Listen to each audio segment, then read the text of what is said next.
This episode of the Citadel Cafe is brought to you by listeners like you. Visit patreon.com/the Citadel Cafe to find out how you can become a patron and help make this show possible.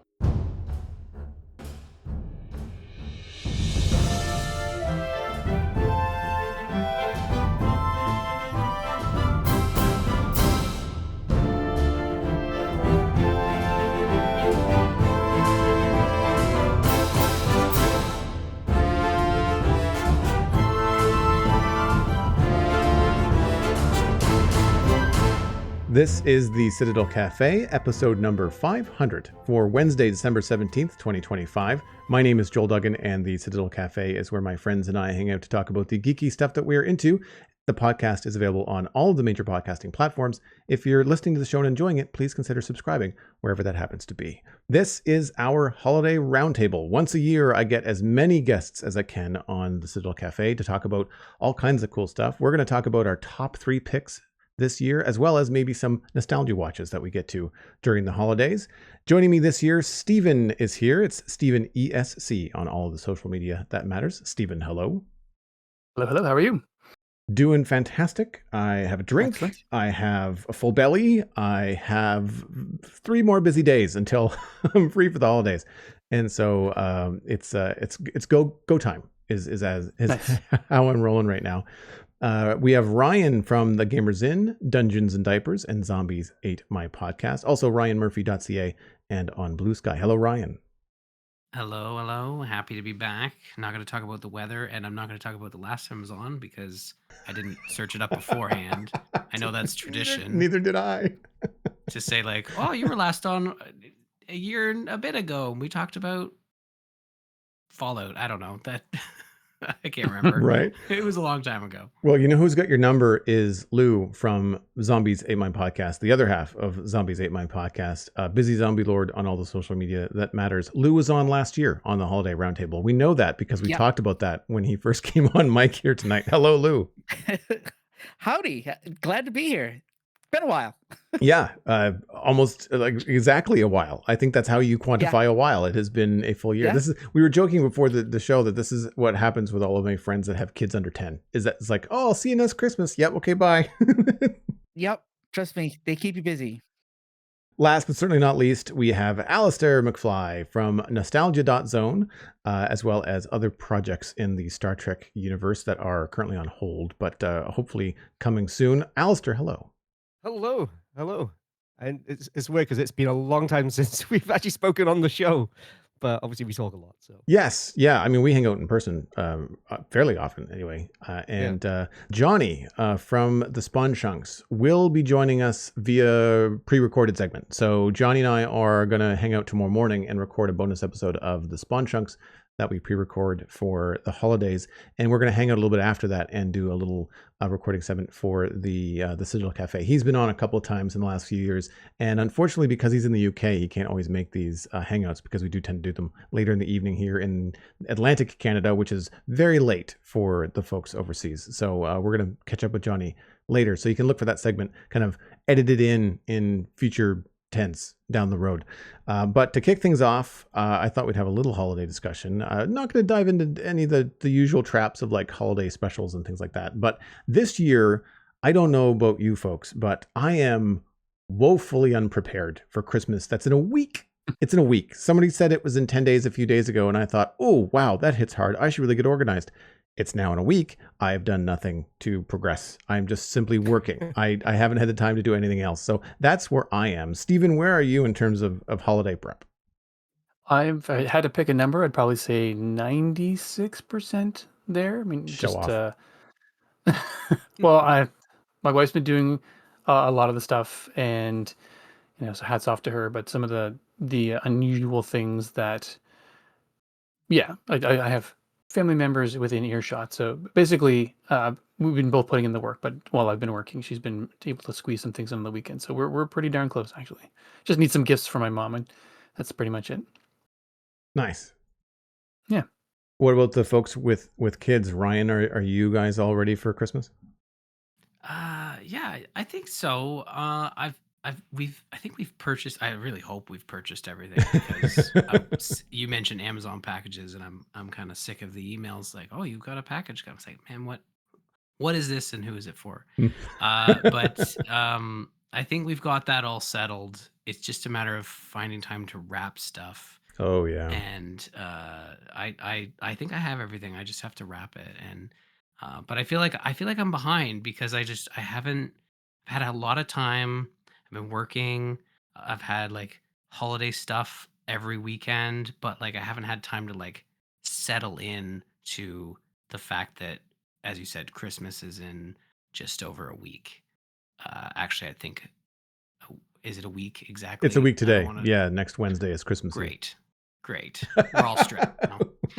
Sorry about that. And then when you're listening to this later on, it'll be like 5 or 4, or maybe the holidays are already over and you've missed it completely because you listened to this too late. But no, I feel like I'm ready. And I guess I just need to listen to some Christmas music. When I did all my shopping, the music wasn't playing in the stores yet. I had kind of done it earlier in December, and I don't remember hearing the music. So I feel like everything has kind of started a little later this season, at least here where I am. Here in not Ontario, here. So man, the day after Halloween, they had Christmas music playing in the grocery stores. Oh yeah, I was annoyed. Yep. Oh yeah. I was not impressed. I think that's illegal. It's against some laws, I think. I wish they would wait. In Canada, I wish they would wait until after Remembrance Day. I feel like that's the point where I'm like, okay, fine. You know what? You're retail. You can kind of do it. Go for it. But I do find it odd when it happens. Like, because there's still Halloween candy everywhere on like November 1st, right? Like, it's not like it just disappears. It's all on sale. It's all in the middle of the store. And then there's Christmas music playing. And I found that strange. Are you kidding? Here I went shopping right after 4th of July. It wasn't even August yet. They had already put out the Halloween decorations for sale here. Oh, I thought you were going to say they were playing Christmas music. Oh no! And as soon as like Halloween was happening, we were hearing Christmas music, and the Halloween decorations weren't even down yet. Oh, I was like, oh my god! And I used to work for a store that just sold Christmas stuff, so I hate Christmas music. Oh no. What was I doing the other day? I think I was trying to fix the lights on my Christmas tree. I haven't finished decorating it yet because I'm dealing with light issues. I have to go and get another string to sort out a problem. But as I was doing that, I was listening to Amazon music. I just, told the Echo to play like a top Christmas hits of all time or something like that. And some of them were classics, like Nat King Cole, that kind of stuff, Bing Crosby. But then there's other more modern stuff that I couldn't tell it to skip the track fast enough. I was just like, what is this hot garbage? Like, it's just, how is this the top Christmas song of all time? How is this on this list? Like, who made this list? Because if it was going to go by plays, then it should be by, the age of the song. The older the song, the more popular it should be. But yeah, some of the boy band stuff, I was like, oh no, we're not listening. This is not happening. No. I might give it a slide if it was a pretty traditional take on a Christmas carol that we all know and usually love. But if it's a brand new song, like if it was like written in the 2000s, and I was like, nope, not listening to that. We're skipping that. So everyone, keep your fingers crossed for my Christmas tree conundrum, because I don't know exactly how to fix all this other than just throwing more lights at it. It's just more is what's going to be the solution for me. I just buy a fake tree with built-in lights and I don't have to think about it. So this is my problem, Lou, is that it is a tree with built-in lights. It's just that it's 15 years old. And so okay. One Mine's layer 10. at a time, where I'm losing the lights that are built in. So I have to go buy strings to then attach to. But the power still works. So the power on the string that's dead is what I'm plugging into use the new strings. So then I've got like dead bulbs and new bulbs. I mean, the only saving grace is that they're really tucked away, the ones that came with the tree, so you can't really see them. And because they're still there, it's just another little glass bulb that reflects light around. So it does add a little twinkle, which is nice, but I would much prefer them to actually work as opposed to me having to buy and add new strings. Because one of the things about buying a tree that has pre-lit lights on it is that I don't have to do this step, which is to string the lights, even them out, put them all in, fasten them to a branch so they don't fall off, like all this stuff. So usually my tree is up like a week ago, and I've just been fighting with this thing for a week, honestly. I think I took it out of the box midweek last week, and it's been lit in my living room, but I haven't been able to progress because I have all these old ornaments, and if I start messing with lights while there's ornaments on the tree, there's disaster will follow. I am not a graceful Christmas tree decorator. I do it carefully once, and then I don't touch it until I take it down. That's it. And everything old is fragile. Yes. Oh, these are old tin ornaments. Like, these are my grandma's ornaments, some of them. Like, it's just, they're very pretty and I love them. You really can't replace them anymore, which is too bad. Steven, do you guys have a tree up? Are you guys all decorated? Yes, we did that. My wife was off this past week, and she works retail now, so her time off around Christmas is very, very limited. So we managed to get a weekend off together when we got it up. So ours is an artificial tree as well. We actually just got a new one this year, so it's Oh, cool. probably around, I'd say 6.5 to 7 feet tall, and Nice. a lot fuller than our previous one was. It's funny, we had a sort of virtual work get together today where everybody shared photos of their Christmas trees, and we had to guess whose was whose. And so I should say a handful of very fancy ones where people kind of go out of the way to make it look almost catalog beautiful. And this is not to crap on them at all, because they look stunning, but our tree is very much like a tree of memories. It's got ornaments from when I was a kid, and when my wife was a kid, and then when the boys were younger, and the craft ones they made, and then some things that came from my mom, and I've got an old classic Nintendo controller. It's just like Nice stuff that reflects us. It's not showy, but it's like a warm, cozy tree, and I love it every year when we do it. So we had 2 trees growing up. My mom always put one of those fancy trees in the living room. So like when company came over and it had beads on it. And actually, I have the beads from that tree, and that's what I use instead of garland on mine, because my tree's not very big. Oh, nice. It's barely 6 feet tall. So when I put garland on it, it kind of looks like too much. And so I use the beads. But the tree upstairs was like, it had color coordination, and it was all very perfect because it was in the mid 90s, late 80s. And so it was very much a triangle. Like, it looked like, a store-bought tree, fake tree. But then the tree downstairs, the one that I always had all of our presents underneath it, the one that we gathered around under on Christmas Day, that was the one like you're describing. It had like Daffy Duck ornaments. It had like, baby's first Christmas from when like my sister and I were kids. It had gifts from grandparents that were ornaments. It had, I think at the time it would have had my parents' wedding anniversary on it, like just stuff like that. And it did have that warmer look to it. And that tree downstairs was like the old 80s multicolor lights, orange and green and yellow and blue and purple. Like it had all those colors on it.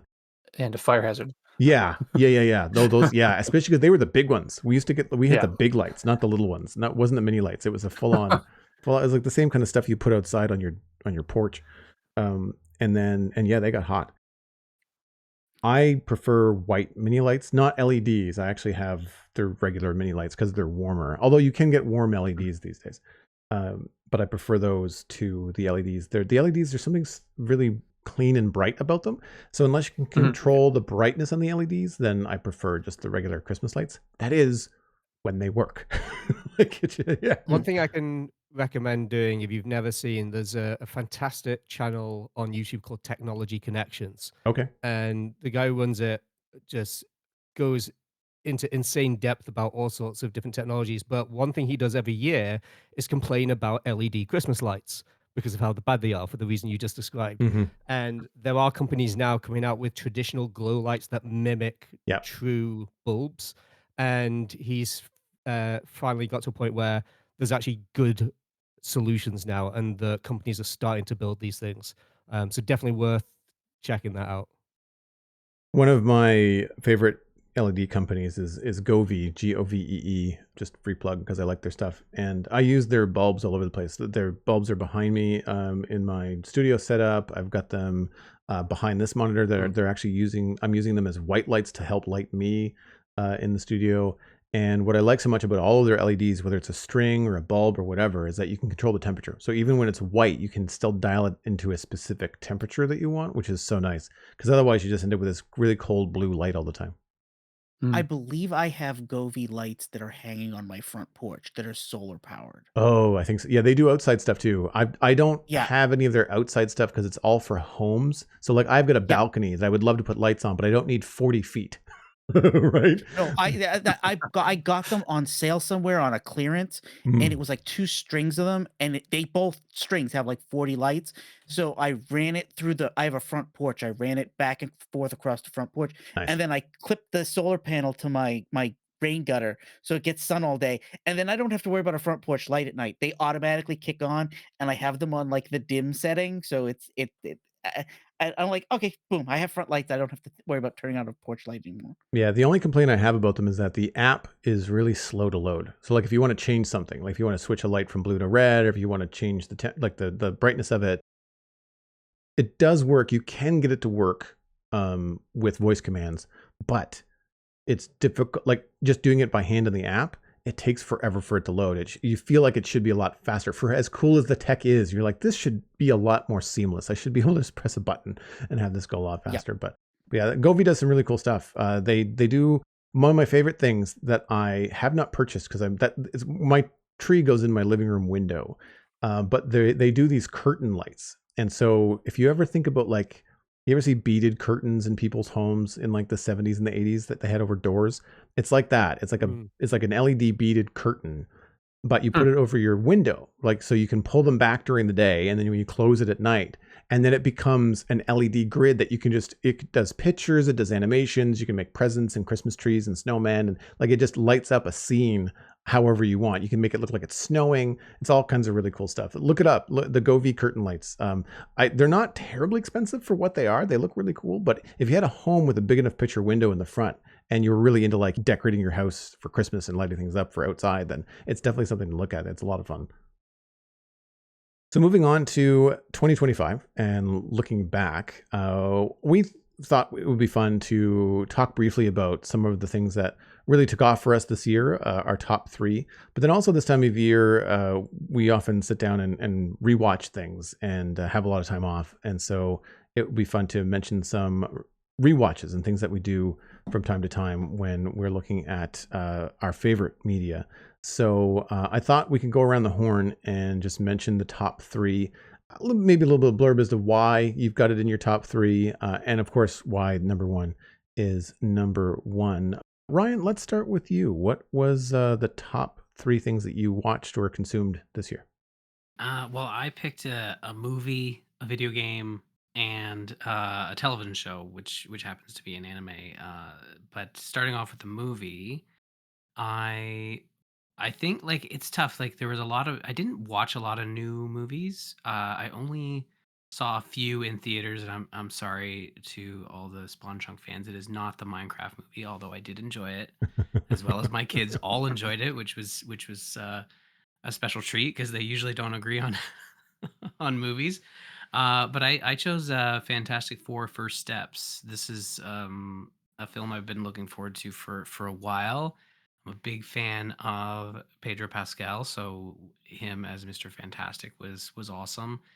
And I was looking forward to another shakeup in the Marvel Cinematic Universe because we've been getting a lot of like the same y- just the same feel over and over again, and I felt like First Steps was going to be similar to Deadpool and Wolverine, where it could kind of step outside of the normal look and feel, and Fantastic Four did that really well with the whole 50s futuresque vibe, and of course they're gonna like bring those characters into the MCU and mix that all up, and we're going to likely lose the 50s futuristic vibe, but we can enjoy it for an hour and 45 minutes, I guess, and then next December it'll be back to cosmic MCU. I'm guessing. I don't know. I guess we're going to find out when those trailers eventually drop at some point. Um, I also, for a video game, I picked Dispatch, which is it might have a bit of recency bias just because it had just come out about a month ago. But a lot of folks are talking about this one. It's ex Telltale devs working with Critical Role, and it's about sort of you're an ex superhero and you work at a dispatch, sort of like a 911 service, but for sending superheroes out. And it's kind of an office drama as well. Like, and it's a comedy, and there's a lot going on there, but it is basically an interactive TV show. I don't want anyone to think it's like a traditional sort of telltale point and click walk around adventure, but if you know what you're getting into, it's a lot of fun. So that one was really good. And I've been on a bit of an anime kick, and I know here on the Citadel Cafe, I've added a few to my list because Steven has brought them up, and you guys have talked about them over the last year. And this one I watched was Solo Leveling, which had its second season this year, and I caught up on the first and second season this year, and it's it's right up my alley because it's basically a video game. It's a it's a real set in the real world, but like fantasy creatures come to life through these portals, and then some people get powers, and their various ranks and classes as per like a fantasy video game. But in this case, our main character is able to level up, which is unheard of in the world, and antics ensue. So, and it's incredibly violent, but also very action. It's a lot of action. So it's really good. But like I said, very very violent. A lot of a lot of fast punches and blades and all that fun stuff. So, but it's good. I really enjoyed it. That sounds awesome. And Dispatch has been on my radar for a while. I just haven't pulled the trigger, and I've been threatening to play new stuff on stream over the holidays, so I might pull the trigger on Dispatch. I thought it was really interesting, having seen the trailer for it, decided, yeah, that looks like it might be up my alley, and adding it to my wish list. But then after it came out, one of the folks in my Twitch chat had mentioned that it was released episodically. So like you couldn't play the whole thing day one. You had to wait, and they were like updating the game and patching it like once every week or every 2 weeks. And you would get 1 or 2 more chapters every time they updated. So like you couldn't play ahead and spoil the whole thing for people that hadn't got that far. I mean, I think it's all out now, so that's possible. Mhm. But at the time, I don't know of any recent memory where a video game has done that. That's been released in bits, where it's all the production is finished, but the game hasn't actually been released intentionally in parts. I've certainly had and seen video games where they've been not great and they've been patched within a week of being released because they had to fix stuff, but not something that was intentionally held back content wise, like week to week. I thought it was a really interesting idea. If you are going to stream it, I would suggest there's some settings in there that will help in that effort. I think there's a nudity toggle because it is a mature title. Fair. It is not for the kids. Plenty of swearing, also nudity. Right. So you can censor the swearing, you can censor the nudity, and there's an option for stream safe music because there is licensed music in there as well. Oh, right. And yeah, no, it's a good game. It is based, like I said, it's basically a TV show. It's a choose your own adventure TV show. There is a mini game in there, which is the dispatching itself, where you are selecting heroes to go to specific calls. But I think the biggest thing here, and I think it would be really interesting to get your thoughts on the animation, because I felt that the animation was like top notch, which is usually not what you would get from like a Telltale style experience, you know? Right. And I think the word is they had outsourced the animation to some of the animation studios that normally do like television shows, and that's how they were able to like get it to look like a television show. It's really surprising the quality of animation they have here for the cinematics that they have in the I almost said show, in the video game. And it's a stellar cast too. Like every line that's read is, I thought was superb. So it's totally worth checking out. And yeah, the episodic release, like I think it was 2 episodes every week. I had played them in chunks, and they've really set it up like a TV show, where at the end of each 2 episode block, there'd be sort of like this, oh man, I can't wait to play next week. Nice. And if you wanted to wait, all you had to do was wait like 3 weeks, and then you had it all. So it really depended on how you wanted to approach it. But I think because it was that short window, it was easy to say like, "Oh, I'll wait the 3 weeks or I'll do it weekly." And as opposed to the old Telltale experiences where it was like every 3 or 4 months, you'd get a new 2-hour chunk, which is not great, you know? So it's definitely better than what we had previously. Speaking of games, I imagine there's probably at least one game on your list, Lou. What were your top 3 for 2025? I have two games on my list. One of which I'm sure some people have heard of, but maybe not the other. I really liked it came out earlier in this year, over the summer, Blueprints, and it consumed my life for about a month till it's one of those games that every time you think you finished it, it adds more puzzles for you to solve, and there's some other thing that leads you down another path. I think I've completed what is considered the main plot line, and everything else that I'm doing right now in it when I play is like extra, like additional end game kind of content. Um, but it's very different.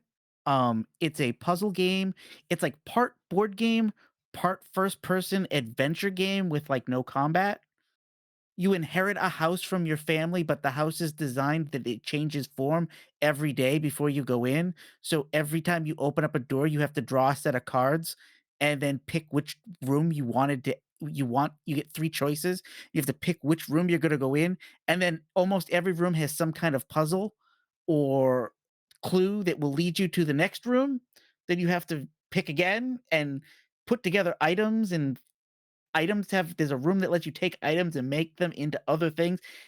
And the goal is the house is supposed to have, I think it's 45 or 46 rooms or something like that, but nobody's ever seen the 46th room, and so the goal is to find the last room, and the only way to do that is to solve a bunch of the puzzles. And it consumed me. Like, I played it my kid was like, "Dad, can we not play the room game thing anymore? This is getting boring." The room game. She called it the blue game. "Stop playing the blue game. It's boring." Jonny talked about this in the extra content that we do on the Spawn Chunks, the behind the scenes stuff.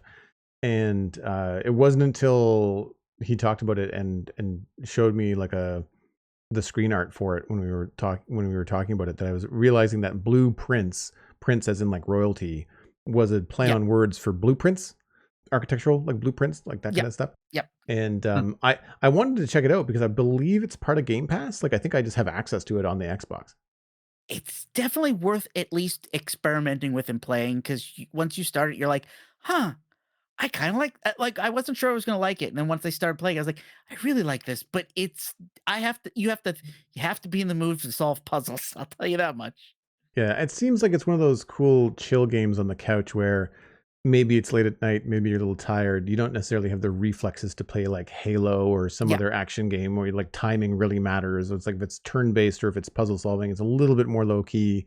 I played a little bit of Dredge and I thought that was nice for like late night gameplay as opposed to. I would say this is in the same vein. Okay, cool. Right on. And the other game on my list here is I just picked it up at Thanksgiving time here because it was a Black Friday sale and it was a newer game. I love old-fashioned point and click adventure games that have like a story where it's basically an interactive movie almost. And this I put it on a wish list when it was like early access or wasn't even out yet.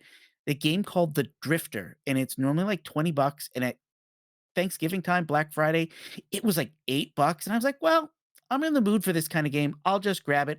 I really didn't know all that much about it, except that I liked the old-fashioned art style. It was kinda like reminded me of an old Monkey Island game from LucasArts, and I was like, "Okay, cool. I'll start this."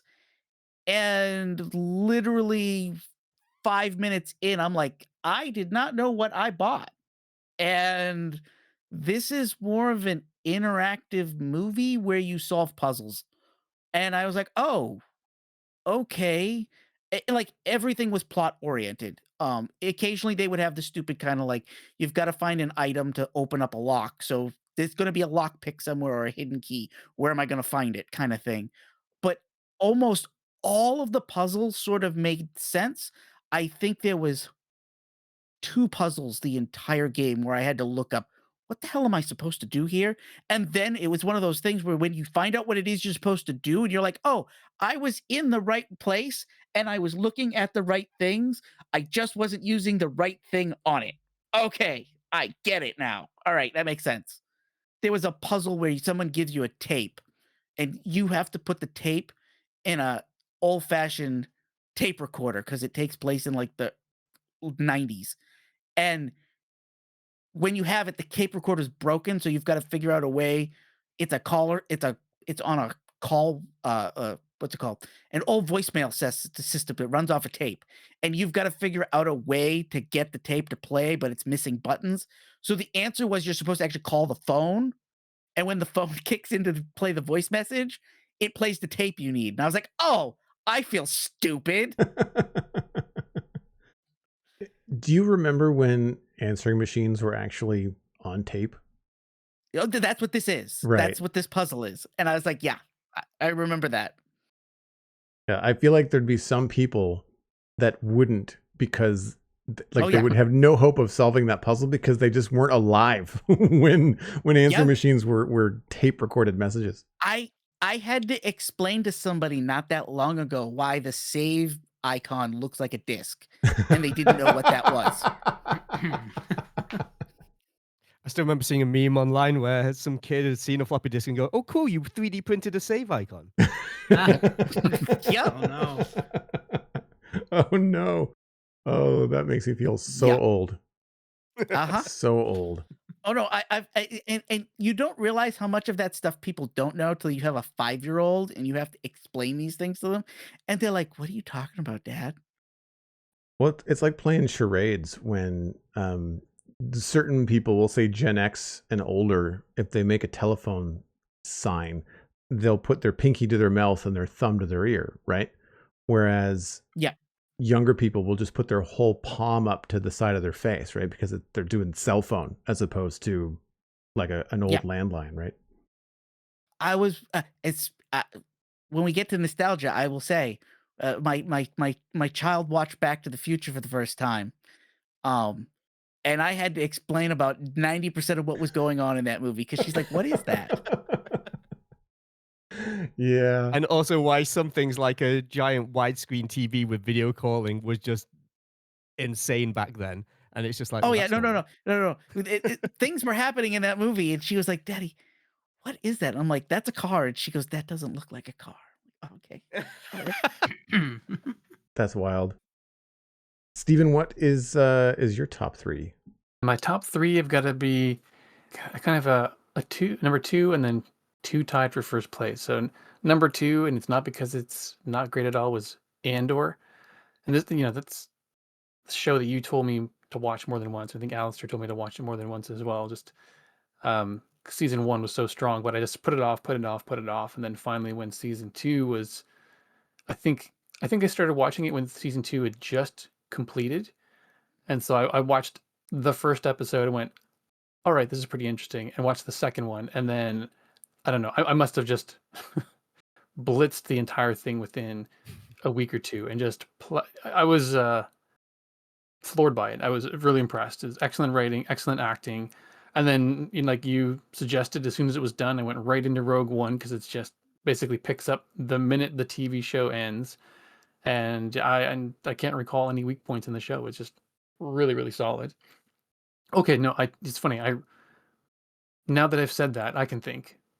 The first story arc in season 2, you can sort of almost just work your way past that because then season 2 picks up and carries on to the end really, really strong. It was just that first little bit of season 2, but really great show. And then my top 2, or tied for number 1, is an anime called To Be Hero X, and then K-pop Demon Hunters. So then To Be Hero X, I mentioned that on the show, and I feel like I'm being repetitive, but I was blown away by this show too. It was just incredible animation style, so many visuals, but it actually goes through so many different animation styles within the show. So it's various styles of 2D animation, various styles of 3D.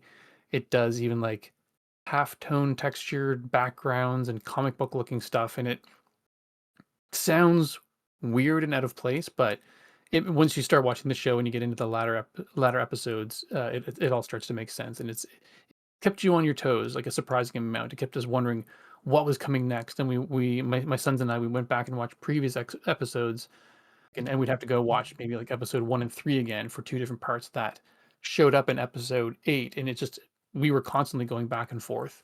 And then there were YouTube clips released online that had extra little bits about characters and things like that. So it was layered, and it didn't feel like it um too broken. Like sometimes I know shows in the past are trying to do the social media thing in around the episode stuff as well, and it just felt fragmented. But this was actually felt pretty solid all the way through.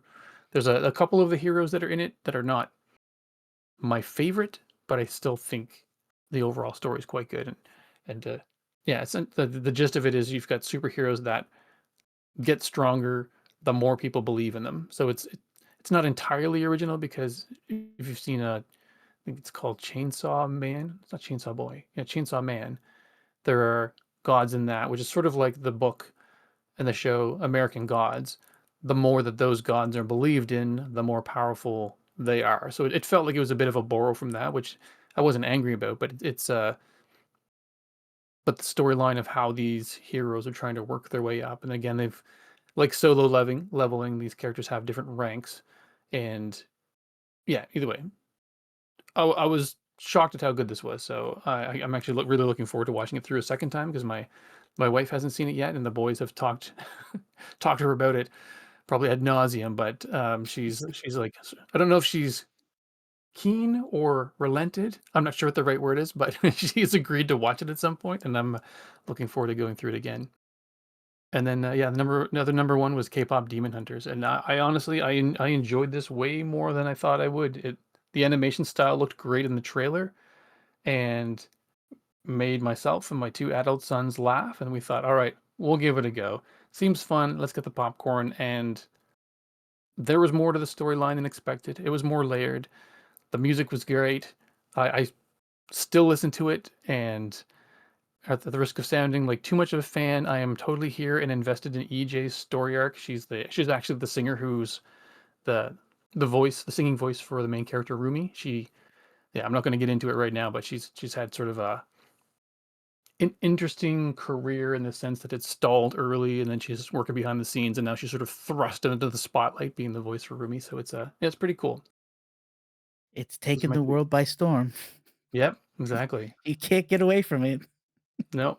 And the thing is, though, I'm not mad about it. I'm not looking to get away from it. So you can just put another song on the radio, and they got me. I'll listen to it.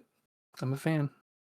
Talk about taking the world by storm. I realized that when we were talking about a nostalgia trip and Back to the Future, I jumped ahead in time, and I actually moved on to Steven before Lou got to mention his third. And I think that it's more popular than people realize, isn't it, Lou?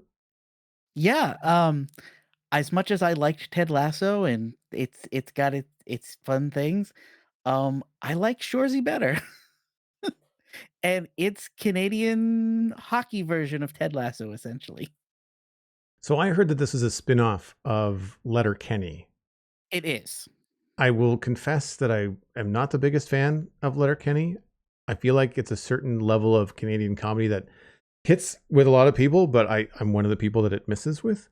And so Yep. is it in the same vein, or does it take like, because I liked Ted Lasso, so this makes me want to check out Shoresy when I haven't yet. It's a little more, I would say it's a little more raunchy than Ted Lasso, Okay. mostly because the hockey players are all trying to pick up chicks all the time. But it's sort of, he's the Ted Lasso character. Everything else that's going on around him might be chaos or somebody's up to no good. And his answer is always just shut up. We got a game to play, kind of thing. And like, get your head out of your butt because we got a game to play. I know you're fascinated by the girl at in the stands. That's not going to help us win. I will kick the crap out of you if we don't win this game, kind of thing. There's a lot more moral, especially the last season. The last season, it's supposed to take place in summertime, so they're not playing, and he's become more of a coach than a player, and they have to coach a bunch of kids, and one of the kids is trying to basically score a date with like the most popular girl in the stadium that like serves guys beer, and he's like way too young for her, and he tells the kid, you have to play the long game, my friend. And he spends like the whole season like showing he's got a girl he likes, and she tells him as a joke, you got to run a marathon. And he runs a marathon and shows up at her house, and she's like, what are you doing? And he's like, you said run a marathon, I'm here. And she's like, oh, I wasn't serious. And he's like, I don't care, you said run a marathon, that's what I do. And the kid's like, he's crazy. And he's like, this is how you win. And he holds up his hands, and the kid's like, okay, I guess I'm gonna have to take his advice. And it's just, it's very heartwarming as much as it sometimes gets into, I would say it's much smarter than Letterkenny. Okay. I think that might be one of the issues. Like the Letterkenny stuff that I can appreciate is like the level of timing and exchange and the sheer volume of dialogue, right? Like I feel like that's a skill that the actors have, and it's a skill that the writers have, and that pacing is hard to keep up. Yeah. A lot of modern comedy, what I find I don't like is that usually they go raunchy or they go awkward, but then that's the entire movie. Like everyone is like that.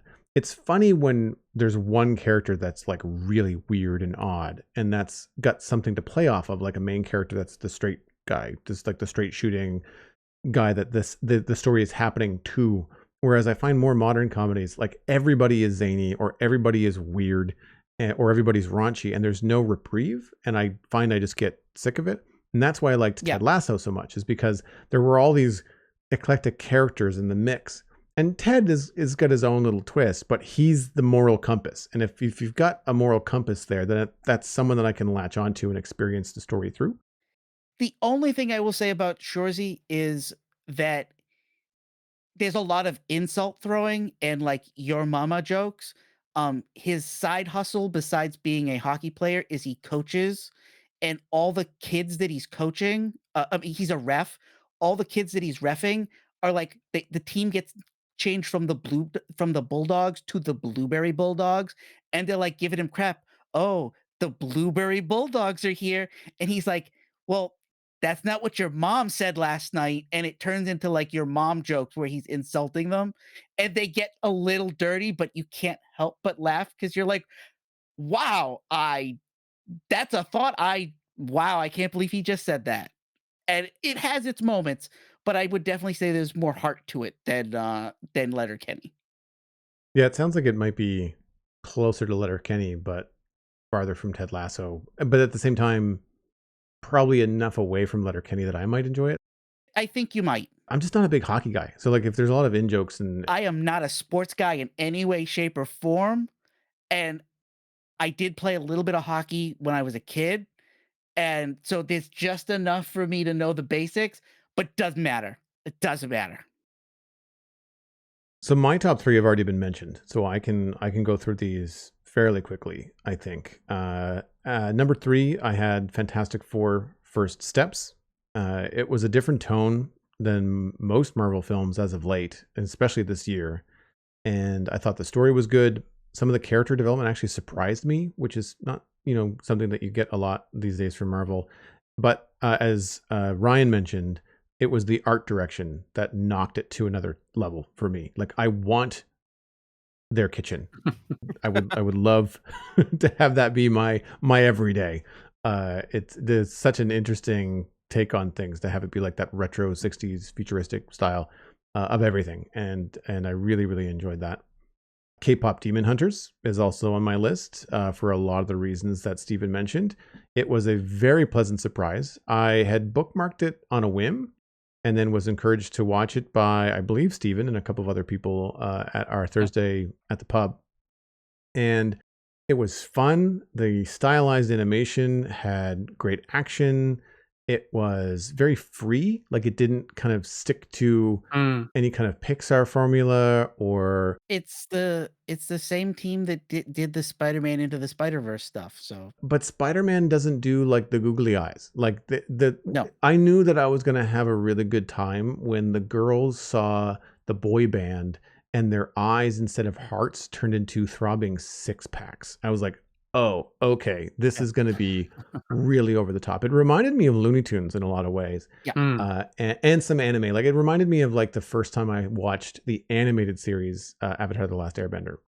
That to me was something that I thought was really eye opening as well. And it had really catchy music, and the music matched and pushed the narrative. It wasn't just like the Disney princess song or a song and dance number because it had to be there or it was going to look really good on Broadway. It was something that really added character, and I thought that was really, really good. One thing I forgot to mention as well is the voice acting in it was really solid as well. Like the characters were all, I found, felt very different, but and very funny, but true to the actual characters as well. My number one watch this year, weirdly, I had to go back and refresh my memory. Like, it's something that I know I talked at great length about, but I had to remind myself that Andor season 2 happened this year.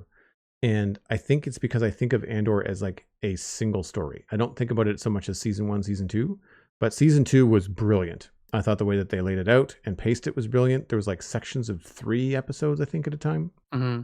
The writing and acting were the best that I've seen this year, bar none. The tie-in directly to Rogue One was a great payoff. I actually watched Rogue One right after I finished the last episode of Andor, and so that had a good payoff. The only weird part was how young everybody looked because one was done like 10 years before the other. So that was a little bit strange, and the pacing felt weird. So Andor was this wonderful slow burn, and I really feel that Star Wars excels now as series more so than it does the films, because the films just have this, and then this happened, and then this happened, and then this happened. They got to cram so much into 2 hours. Whereas when you've got 12 hours or something like that with a series, it can be really a great way to tell a Star Wars story, especially when it's as nuanced as like a spy political thriller like Andor season 2. I also really like the ties to the rest of the Skywalker saga, like just like the overall like Death Star and like the subtle stuff in the behind the scenes. It was kind of like seeing behind the curtain of the Empire, when most of the time our perspective in the films is from the Rebel perspective, right? You get to see some stuff behind the scenes with the Empire, but most of it has been just like receiving the news of what the Empire has done next, as opposed to watching the chess game that the Empire is playing behind closed doors. And I thought that was both interesting and chilling at the same time. So that's why Andor season 2 is at the top of my watch list for this year. I think we are down to Alastair, if I'm not mistaken. I haven't watched that much this year, to be honest. Certainly not new things, I should say. A couple of things mentioned I have seen, like Fantastic Four, but I started off the year with The Last of Us season 2, which I'm not really that into zombies anymore. I used to love zombie stuff. I kind of feel like a lot of it has been done to death, and it's very samey. But The Last of Us being more to do with more of a fungus type thing is just an interesting angle to me. And so I really enjoyed season 1, and then season 2 was absolutely fantastic with some really gut-wrenching moments of just kind of, where characters that you love, suddenly bad things happen, and it's just like, what?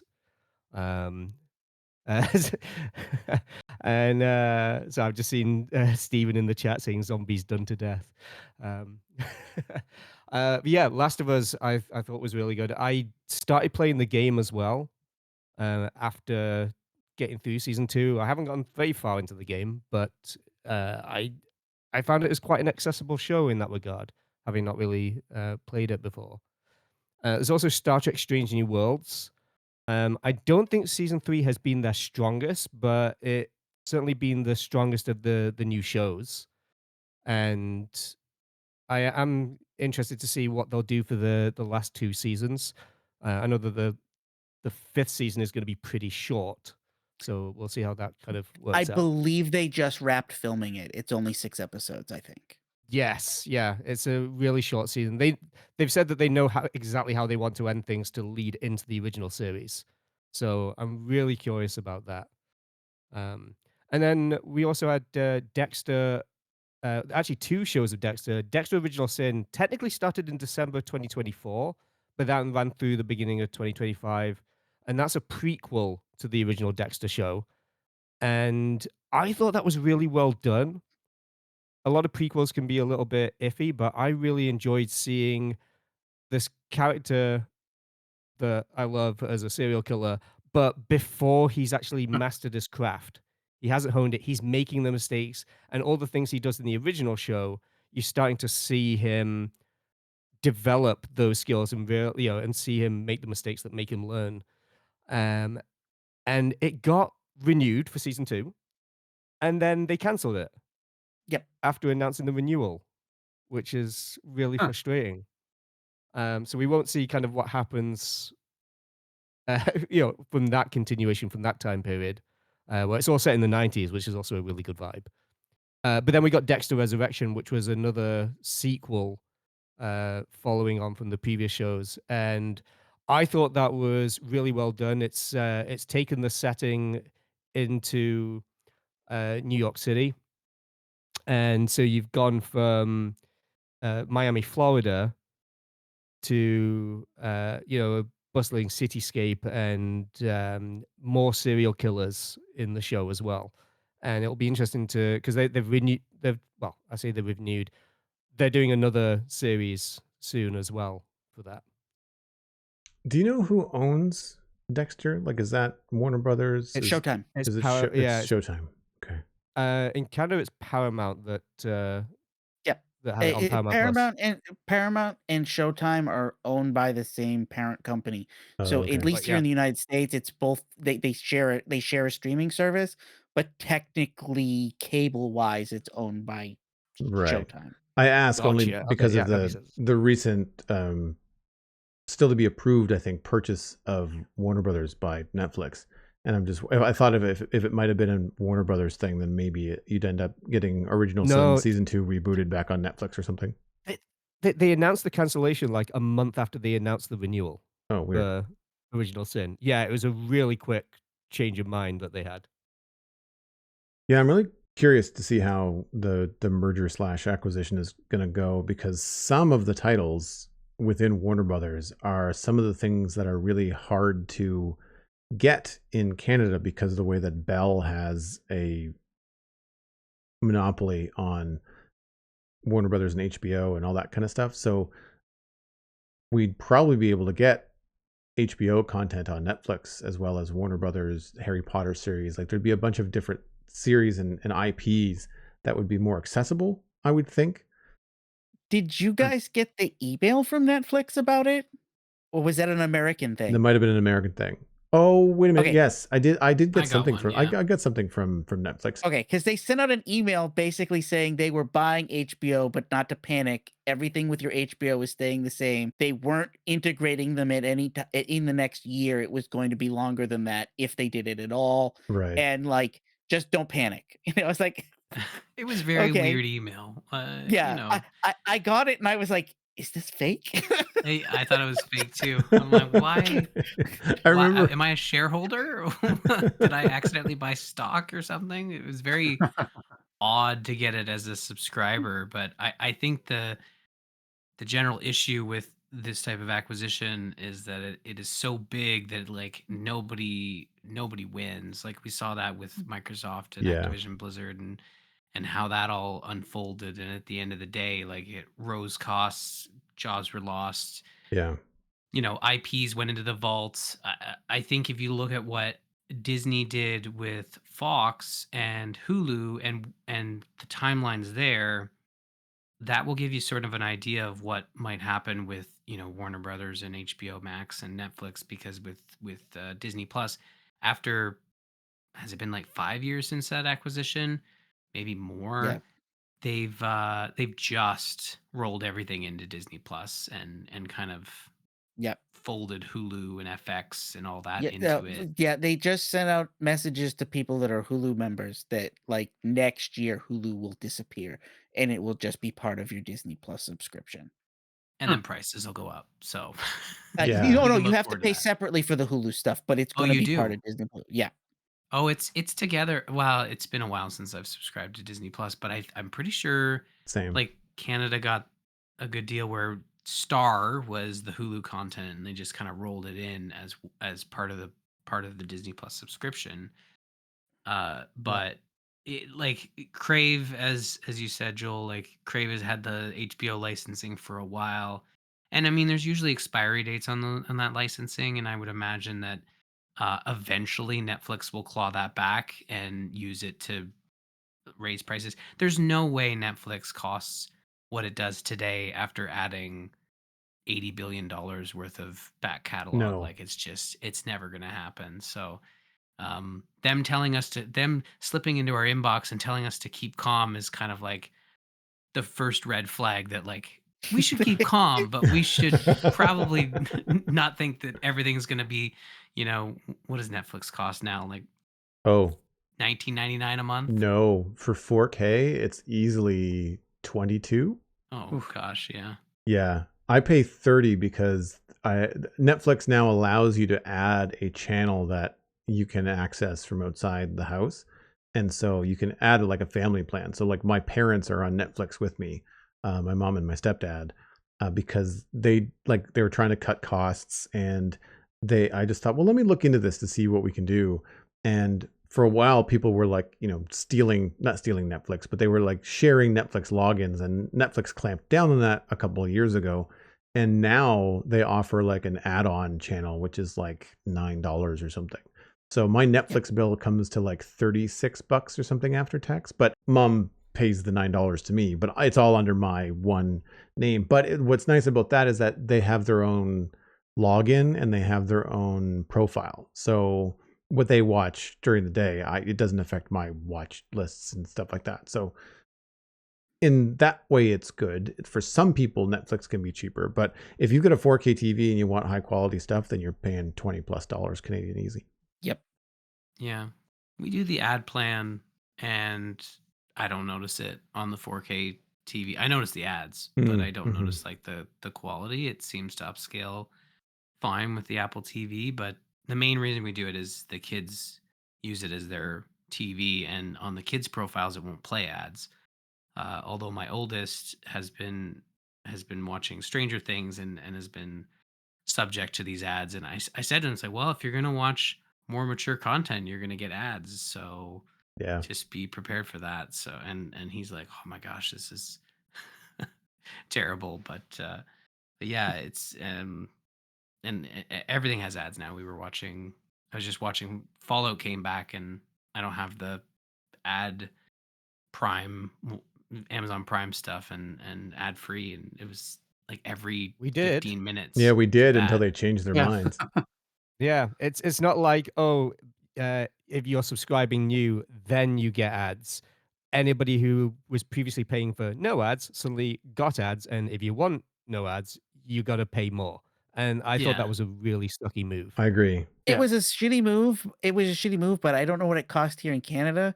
Here in the US, it was $1.99 a month. And I I was think like, it's $4. it was $1.99, and I said, we watch enough Amazon that I was like, I'll give them $2 not to get the ads.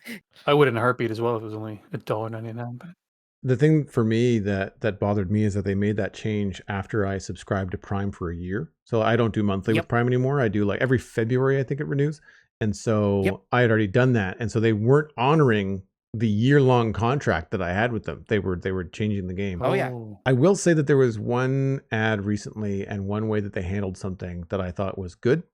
And that I think it was a holiday thing where Turtles sponsored the entire movie. And there was one ad, and they let you know at the top. They said, this entire experience will be ad-free thanks to this content sponsor, Turtles. And then they ran it was only a 30-second ad. I was expecting, oh God, this is going to be a 3-minute advertisement. But no, it was a regular ad. It was 30 to 60 seconds. I want to say closer to 30. And then that was it. That was supposed to be. And when I looked at sometimes when you look at the play pause bar at the bottom, when you pause the content, you'll see when the next ad is going to be. And there was no ads for the rest of the run. The movie was awful. I shut it off immediately. But I was like, oh, well, for people that want to watch this, there won't be any ads, which is great. Since we're back to the top of things. I will mention a couple of quick things for nostalgia. We can probably touch lightly on this. For me, when I have time, especially this time of year, or if I'm looking to watch stuff where I'm finding it lately a difficult task to choose something to watch or to stick with something to watch. I find a lot of things have been either disappointing lately, or I've just not been in the right mood for all the doom and gloom that are most sci-fi and fantasy out these days. So I tend to go back to the Lord of the Rings Extended Edition as my kind of nostalgia watch. And unfortunately, talking about Prime, they have the Lord of the Rings license for streaming, and they don't have the extended versions. And I also don't want to think about how many ads would be in the extended versions for me. So I will, if I go to sit down and watch them, I will put the Blu-ray in and hope that my TV upscales it enough that it doesn't look grainy and crappy because it's only 1080p.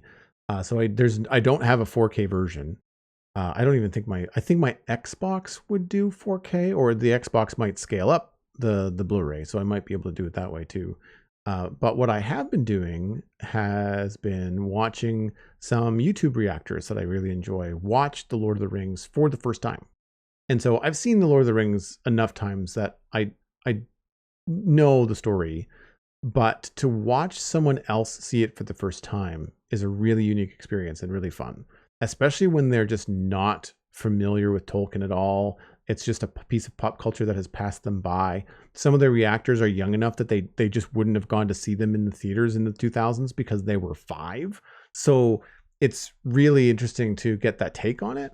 And so that's been really fun for me to go through. And it's been a cool way to experience a lot of this content that I have actually as my nostalgia watches, is watching people that for whatever reason, they grew up in a different country, they're a lot younger than me, they just didn't go see these things in theater, or they weren't on the cusp of this pop culture event when it was happening. So they're trying to catch up now.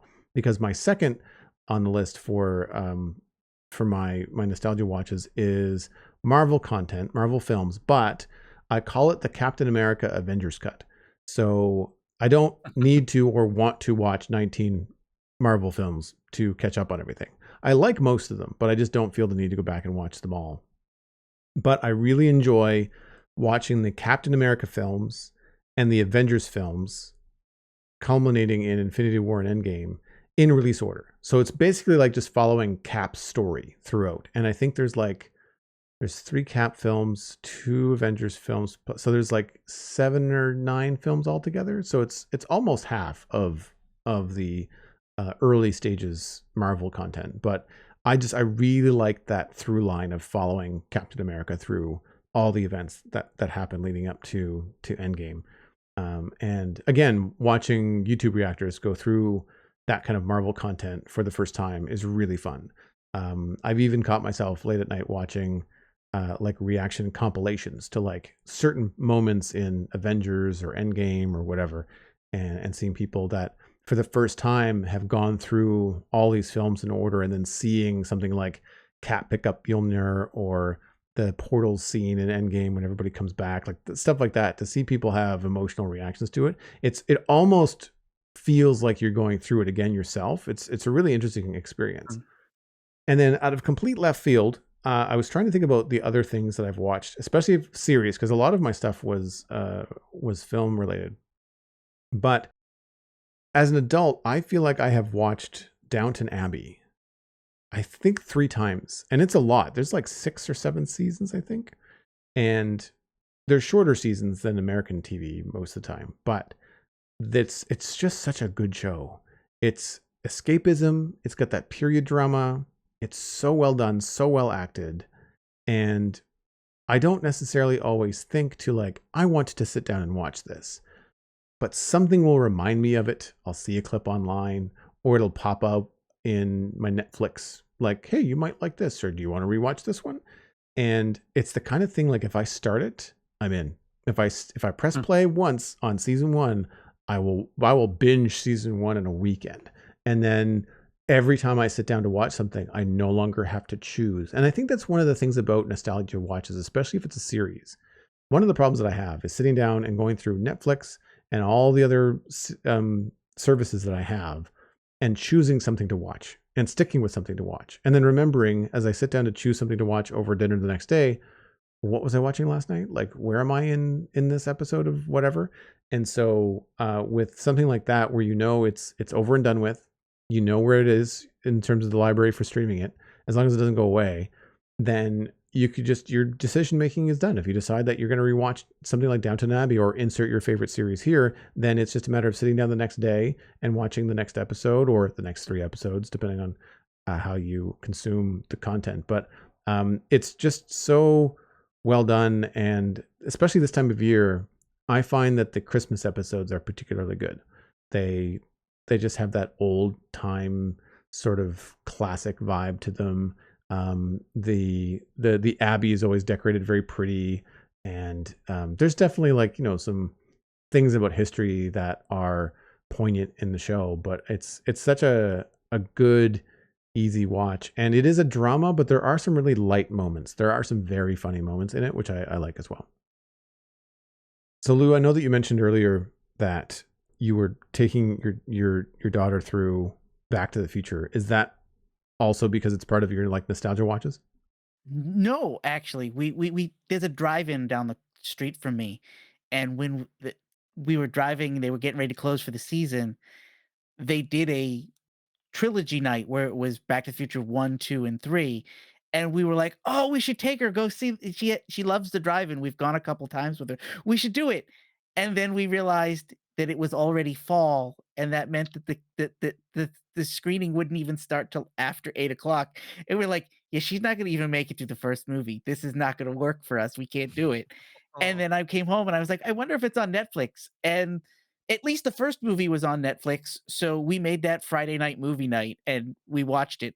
And it's so fascinating to watch it through the eyes of a 5-year-old because she does not understand the concept of time.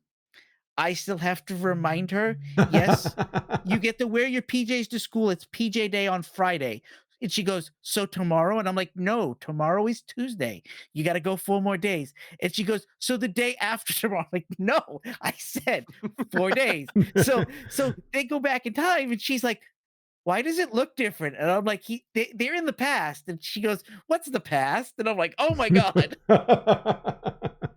I'm just picturing Doc Brown just running in, interrupting you, going, "You're not thinking fourth dimensionally." Oh, and the other thing that was is she's watched stuff with violence in it, but most of what she watches is kid stuff. And every once in a while we dip our toe in something and she's usually good about it.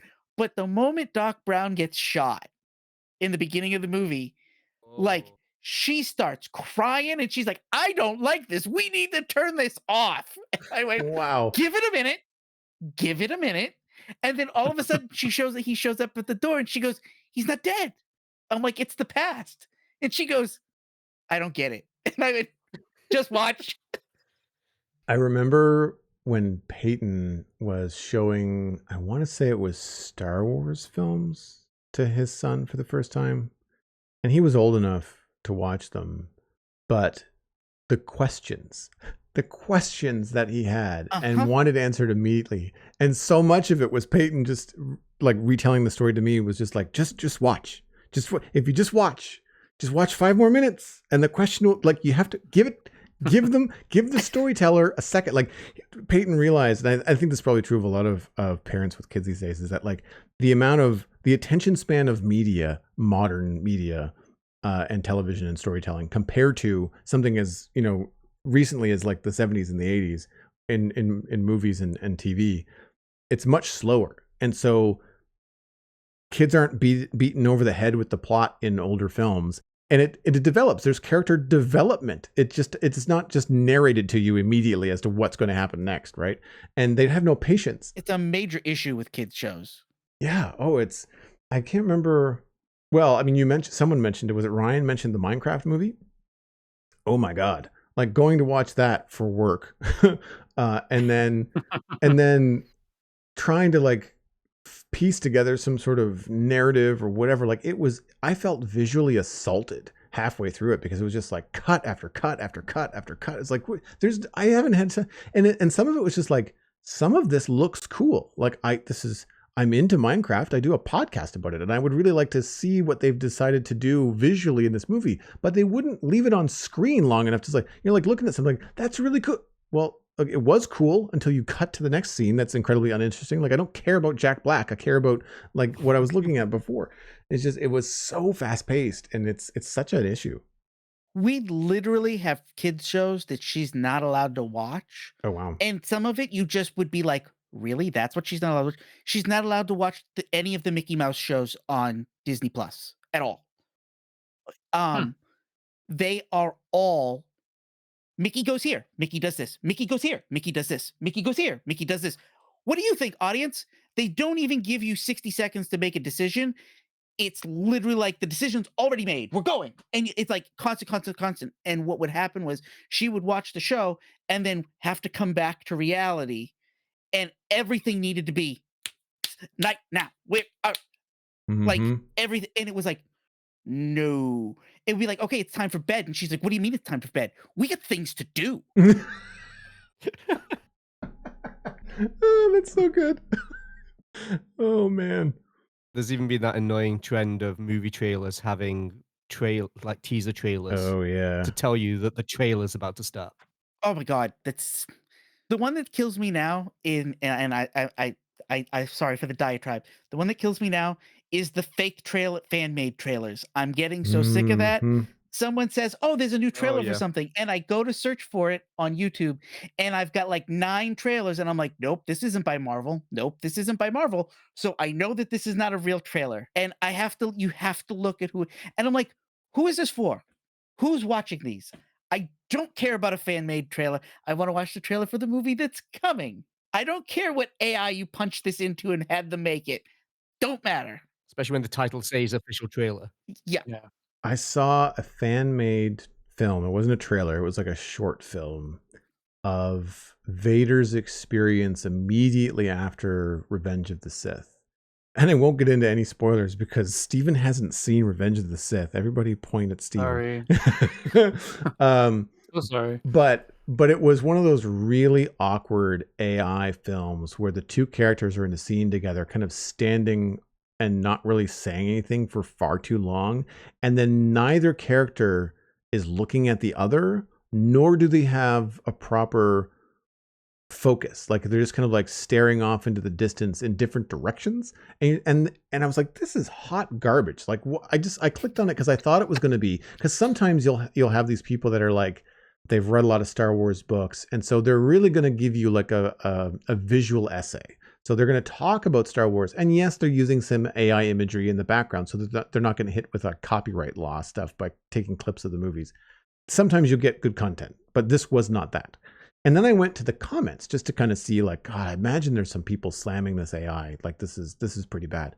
People thought it was amazing. It was the opposite. The comment section was flooded with, this is better than Disney. I'm like, okay, look, I have problems with Disney's Star Wars like everybody else sometimes, but this is not better. Like this is not what we want, friends. This is not what we want. I was so surprised. I mean, sure, a lot of it could be bots, but like I couldn't find a negative comment. I wanted to find somebody going like, what is this hot trash? Like, why have you done this? And it was not that all the comments were super positive. Like, people are out there watching it. There's no, I guess there's no taste in some walks of the internet, but man, like it's disappointing. And I have a hard time with Facebook right now because so much of this stuff on Facebook is fake.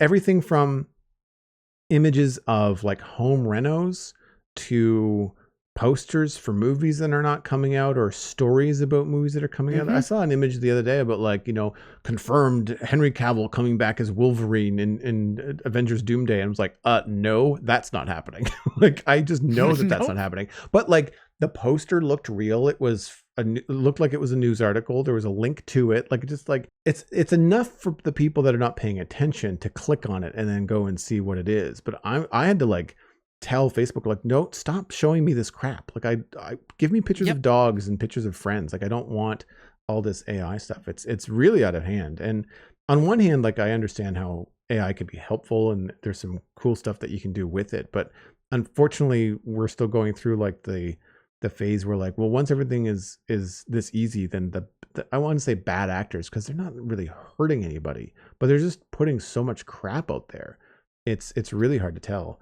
I've found a couple of times on social media, I've watched a video and either liked it or enjoyed it enough that I was watching it a couple of times and laughing, only to catch like on my fourth or fifth view going like, oh crap, this is not real. Like this dog Yeah. sliding down the hill, not real. I was like, Mm. it Yep. looked very real, to the point where like I feel like I had seen something like it before.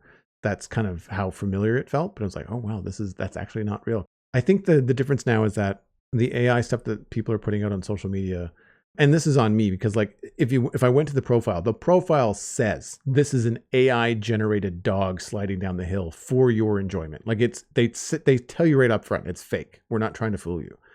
But I wasn't reading the comments. I was just watching the dog and laughing.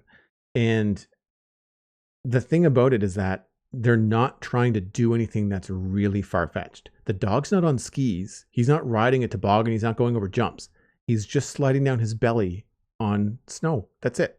And you're like, that's feasible. Like, I feel like I've seen golden retrievers do that in real life. So seeing a bulldog do it, I didn't question it.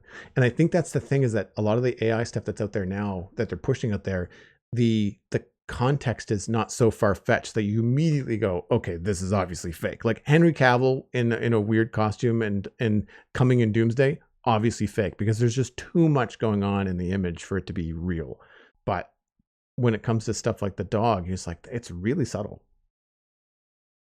So Stephen, I know that you sometimes have some things that you go through on your rewatch list. What's on your nostalgia watches? Things we tend to go back to most often. It's funny we were talking about Shorzy, but Ted Lasso is one of the ones that my family goes back to. It's just every once in a while, it just, and maybe it comes from like what you were saying, Joel. Just shows just seem, I don't know, sometimes they just seem dark and heavy, and it's just, I don't need another thriller necessarily. I don't need to be put on my edge or on the edge of my seat just before going to bed again. And Ted Lasso is one of those shows where I've seen it through 3 times and loved it every time. And not every episode is perfect, but it's the only show that I can think of where it starts off and the characters are rough and they're not getting along, and introduce this Ted Lasso character, and then by the end of it, it's so many different characters are basically working to build each other up. It's not a tear me down storyline where someone's trying to stab someone in the back, and it's just, I feel good every time I watch it. And every once in a while, it just feels like all of the other shows that I've been watching and the content that I've been consuming is excellent. But after a while, you go, okay, I need something a little bit lighter, and Ted Lasso delivers every time for me. So, yeah, love that show. And then the next one is one that I think you mentioned a bit earlier, the Avatar: The Last Airbender. We are currently watching that through for the 5th time. It's another one of those ones where it's typically what we'll go and watch when maybe it's a little bit like Downton Abbey for you, when it's just can't think of anything to watch. It's been a year or two since we've seen it. Really don't feel like going through the trouble of finding something new. We know we'll put that on. It's easily 20 minutes, or sometimes if you watch 2 episodes now with no commercials, it's 40, 42 minutes or whatever while we eat dinner, and it's just perfect kind of snack size episodes, and the story's great. I mean, other than a couple of filler episodes and the episode we just watched, which with creepy Uncle Iroh in it, it's I don't know if anyone remembers, but there's the one episode where there's the perfume creature, or the scent creature that was trying to find the Avatar, and either way, they have Uncle Iroh doing very non-Uncle Iroh things in it, which I think is just a really weird choice. But other than that, I love everything about the show. I think it's just, you've got great character arcs from the beginning to the end, and because they had the whole thing planned as 3 seasons, and it's got one of my favorite endings of a show ever. It just felt like it was the correct conclusion for Aang's character in the story. I thought it was really well done every time we watch it. And then I guess the number 1 spot would have to go to How to Train Your Dragon, and just not necessarily any one part of it per se. I mean, I've lost track of how many times we've seen the first movie, and we've probably seen the second one more than a half dozen times, but we've seen all the shows on TV, all the movies, the live action one. It seems to be, even as my sons are older now than both adults, we still really enjoy that as a family, and it holds up. Like going back and looking at watching the first movie, you know, some of the lighting's not as sophisticated as it is in the third movie, but just the animation, the voice acting, and everything about it, it's still like, and the music. I keep forgetting about the music, but it's when you hear the theme song kick in, it's just there's a lot about the How to Train Your Dragon series that I really really like. I'm actually surprised that the new movie didn't make your top 3 list for 2025. Yeah, well, I think it was just because there were other. It was good, and maybe because it wasn't new Right. in the same ways. Like I thought it was a really solid. It's probably my favorite live action remake of anything I've seen. I thought they did a really good job of it. But like the K-pop Demon Hunters and To Be Hero X were, yeah, they were new and they were fresh, and maybe that's what it was. But yeah, it's and maybe because I knew this was part of my nostalgia note that I sort of include that in there as well because we watched the live action one, but it's also just the same one again. So, um, yeah, no, that's a good point though. I did really enjoy it this year as well. But and I know we're only supposed to do 3, but I'm going to throw out an honorable mention to Buffy the Vampire Slayer because that's one I've seen more than once, and I just a little shout out because the new series starts next year, and I'm very much looking forward to that one. I wonder if How to Train Your Dragon, the live action release, would have done as well if it wasn't a remake. Like if that movie and that story were released in that format this year, I wonder if it would have hit as hard. Because like you said, like I think a lot of people went to watch it from a nostalgia point of view, right? Yeah, no, you're right. I think I don't know that it would have done as well, and it's just if we're going to be really picky about it, because you and I have talked about how like Tough Nut and Rough Nut just really didn't, like the twins in that show, they didn't really land well. I mean, maybe land's not the right word. They weren't like full fleshed out characters. They threw a couple of gags in there. There were moments they seemed to be fairly similar to the original characters, but they were barely in it. Where I feel like all of the other kid characters in the animated one had a much more presence in Hiccup's life, where in this they were kind of just window dressing a little bit. I think that's one of the things that the original How to Train Your Dragon had to its advantage. You're talking about the different lighting and stuff later on. I think because it was so cartoony in its design and how weird some of the other characters looked and how their shapes were so unique, like that lent itself to a more forgiving rendering process. Like if it was trying to be super realistic, then it wouldn't have been quite as timeless, I guess. Yeah, the original one. There's just something about the animated style of it, and then the voice acting along like that allows them to deliver those bits in a slightly more goofy sense than you'd be able to get away with in the live action one. So hard to match the spirit of an animated one fully in a live action. So I think we've had some fun mishaps in the background. Alastair, have you been able to reconnect? I am here, if you can hear me. Yeah, and you sound pretty good for someone that has no power. Yes, I have just had a complete power outage. Everything went down and my entire apartment just went zzz. It's like you're back in the 80s. That's right. Fortunately, I've got plenty of battery on my phone and AirPods, so we're still here. Excellent. As someone that I know is very much into nostalgia, I'm sure that you have a couple of picks for us for nostalgia watches. So, with all the new Dexter shows, I spent a lot of the beginning of the summer just rewatching the original Dexter and Dexter New Blood. I just binged my way through that. I was even downloaded some of the soundtracks, and that was a lot of my summer. We're just going through a lot of Dexter. The other thing that I've really been into, because normally I watch a lot of Stargate. Stargate is one of those things where I'll watch a couple of episodes and then I just find that I'm just binging the entire show again. And this kind of happened. I mean, we've spoken about it on the show before, where I've done that. This time, I ended up watching one of Brad Wright's other shows. So Brad Wright was one of the co-creators for the Stargate TV series, and he has a really good show that is one of those kind of rare finds that not many people seem to have watched or heard about, and it's called Travelers. I don't know how many of you guys have even heard of that. I've heard of it, but I haven't had but a I chance have to check never it out. seen it. Yeah, same. It It's is funny. really, really good and really worth watching. You just have to, you know, well, just basically a very well written show.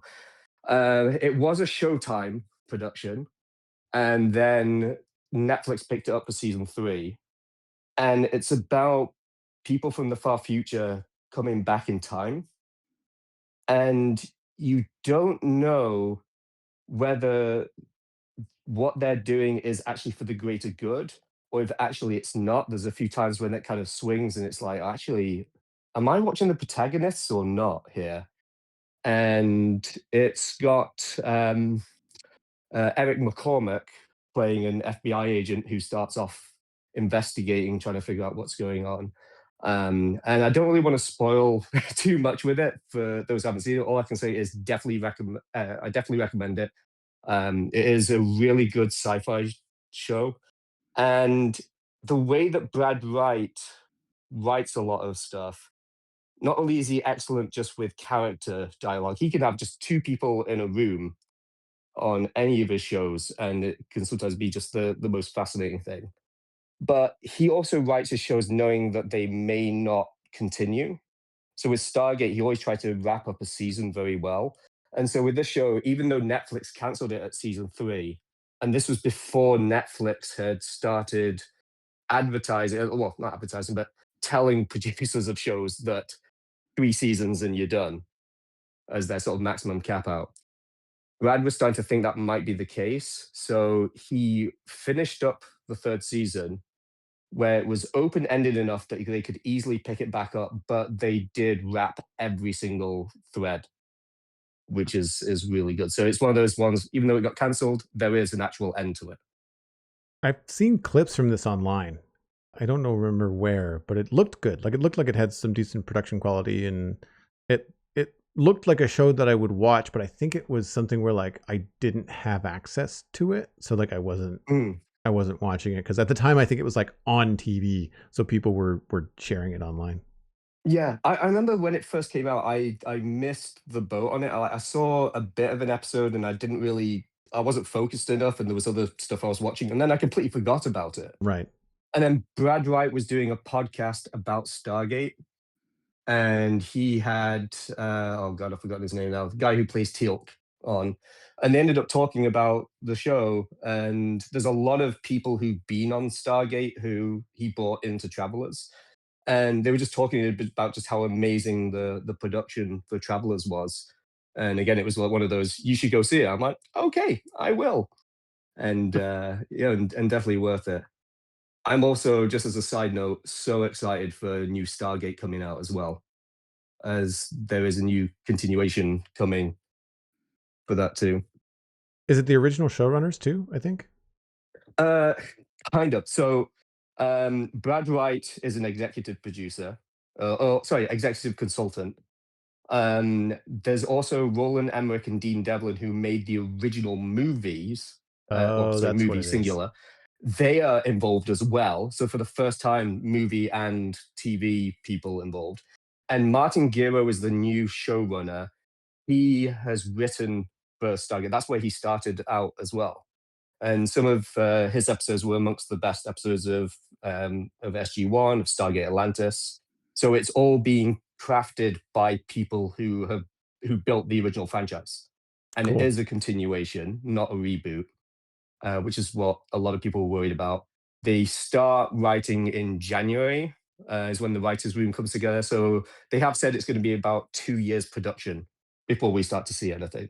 So it's one of those. It's not going to be soon, but it's going to be exciting to have a franchise like that coming back, given how big it is. And sounds like they're taking their time with it, which is what fans would Yes. want. As Mhm. excited as people are, you don't want them to rush it. Like you don't want a big corporation behind it pushing it out the door No. as fast as possible, because then it doesn't land well, and then it's really dead, and it'll be 20 years before anybody does anything with it, right? Yeah, and this is where Amazon have been really good with it, is that the assumption was they were just going to reboot it, chuck it out, and then it kills the whole thing, like as you said. Mm-hmm. But yeah, they're really allowing the right people to properly curate the entire thing, and it's incredibly reassuring. And they also broke the news to fans. They went to two of the people who run two of the biggest fan. One is a news site for Stargate, and the other one does a lot of retrospectives and interviews. So you've got somebody looking towards the future, somebody looking towards the past, and they broke the news to them before they went to the press. So they want to bring fans in first, which is really good. And then my last one from my list is Sliders. I've been getting back into watching Sliders, which was just an incredible show. It had such a fantastic premise, and it was utterly, utterly butchered by Fox, who just ran it into the ground and just ruined all the potential that that series had. And when it comes to, like, we were talking about Stargate and continuing on, the actors from the show, so Jerry O'Connell, who played Quinn, Cleveland Derricks, who played Rembrandt, and John Rhys Davies, who played the Professor, they recently did a talk, and they have said that they are trying to bring Sliders back. They're trying to drum up a new show so they can basically do it from the beginning, but do it right, rather than having all the kind of mess up that Fox caused. And it was an interesting interview. I've sent you a link to put it in the show notes, Joel. They go into a lot of their experiences on the show, but it's difficult to watch because they don't have a panel host, and they are all far too lively and energetic that they are just out of control. And I know that you, in particular, would probably end up shutting it off with just how crazy. I was struggling with it. They need a panel host to actually control things. They were just running around like headless chickens throughout. But it is nice that they're trying to bring that back. But Sliders, for anybody who doesn't know, is a group of people who end up traveling through parallel universes. So it's like one of the first shows to really deal with the whole multiverse thing. But it was the idea that you go to a world and something happened. Like one of the first ones they go to, the Russians rule America, and then they go to a world where men get pregnant, and there's all sorts of alternate history things that go on, and there's just so much potential for whatever storytelling, and they just turned it into, well, let's just take a movie and just rework the plot. They even tried to get like Species. The writers were watching Species and were like, okay, let's just turn this into an episode. It was just awful what happened, but I've met John Rhys Davies and spoken with him at length back in, oh God, this was 15 years ago or more. He was a guest at HalCon. I think that was a year before I moved here. I can only imagine Wow. how difficult it would be to wrangle him as a panel moderator. Like the man can talk. And the thing is that he's very interesting. It's not like he's going on about nothing. He's going on about like really interesting stuff, and you don't want to stop him. But at the same time, you're just like, we've been like, are we taking up too much of his time? Like he loves an audience, and he's a lovely man. My gosh, he's really nice. But I remember meeting him going like, holy crap, this is a lot. And I find, and this is just my own personal take, but recently, especially Jerry O'Connell, I find very difficult to take. I've not seen him do any acting in any recent years. He's been mostly on talk shows, and well, he's done voice work for Star Trek Lower Decks. Like being his latest thing. Right. Personally, he grates on me, like as a person. So that's not to say I wouldn't watch him in a show, because I mean, actors are actors. There's lots of actors that I've seen in stuff, and I really like them in it, and then I see them interviewed going like, wow, that's your real personality? Yikes. So yeah, but I remember Sliders. I remember watching Sliders when it was on TV back in the day. It was a fun concept. He feels very different to how he is in real life. I feel that the Quinn Mallory character really suited the way that he acts. And he did play it as a different character to, rather just playing himself.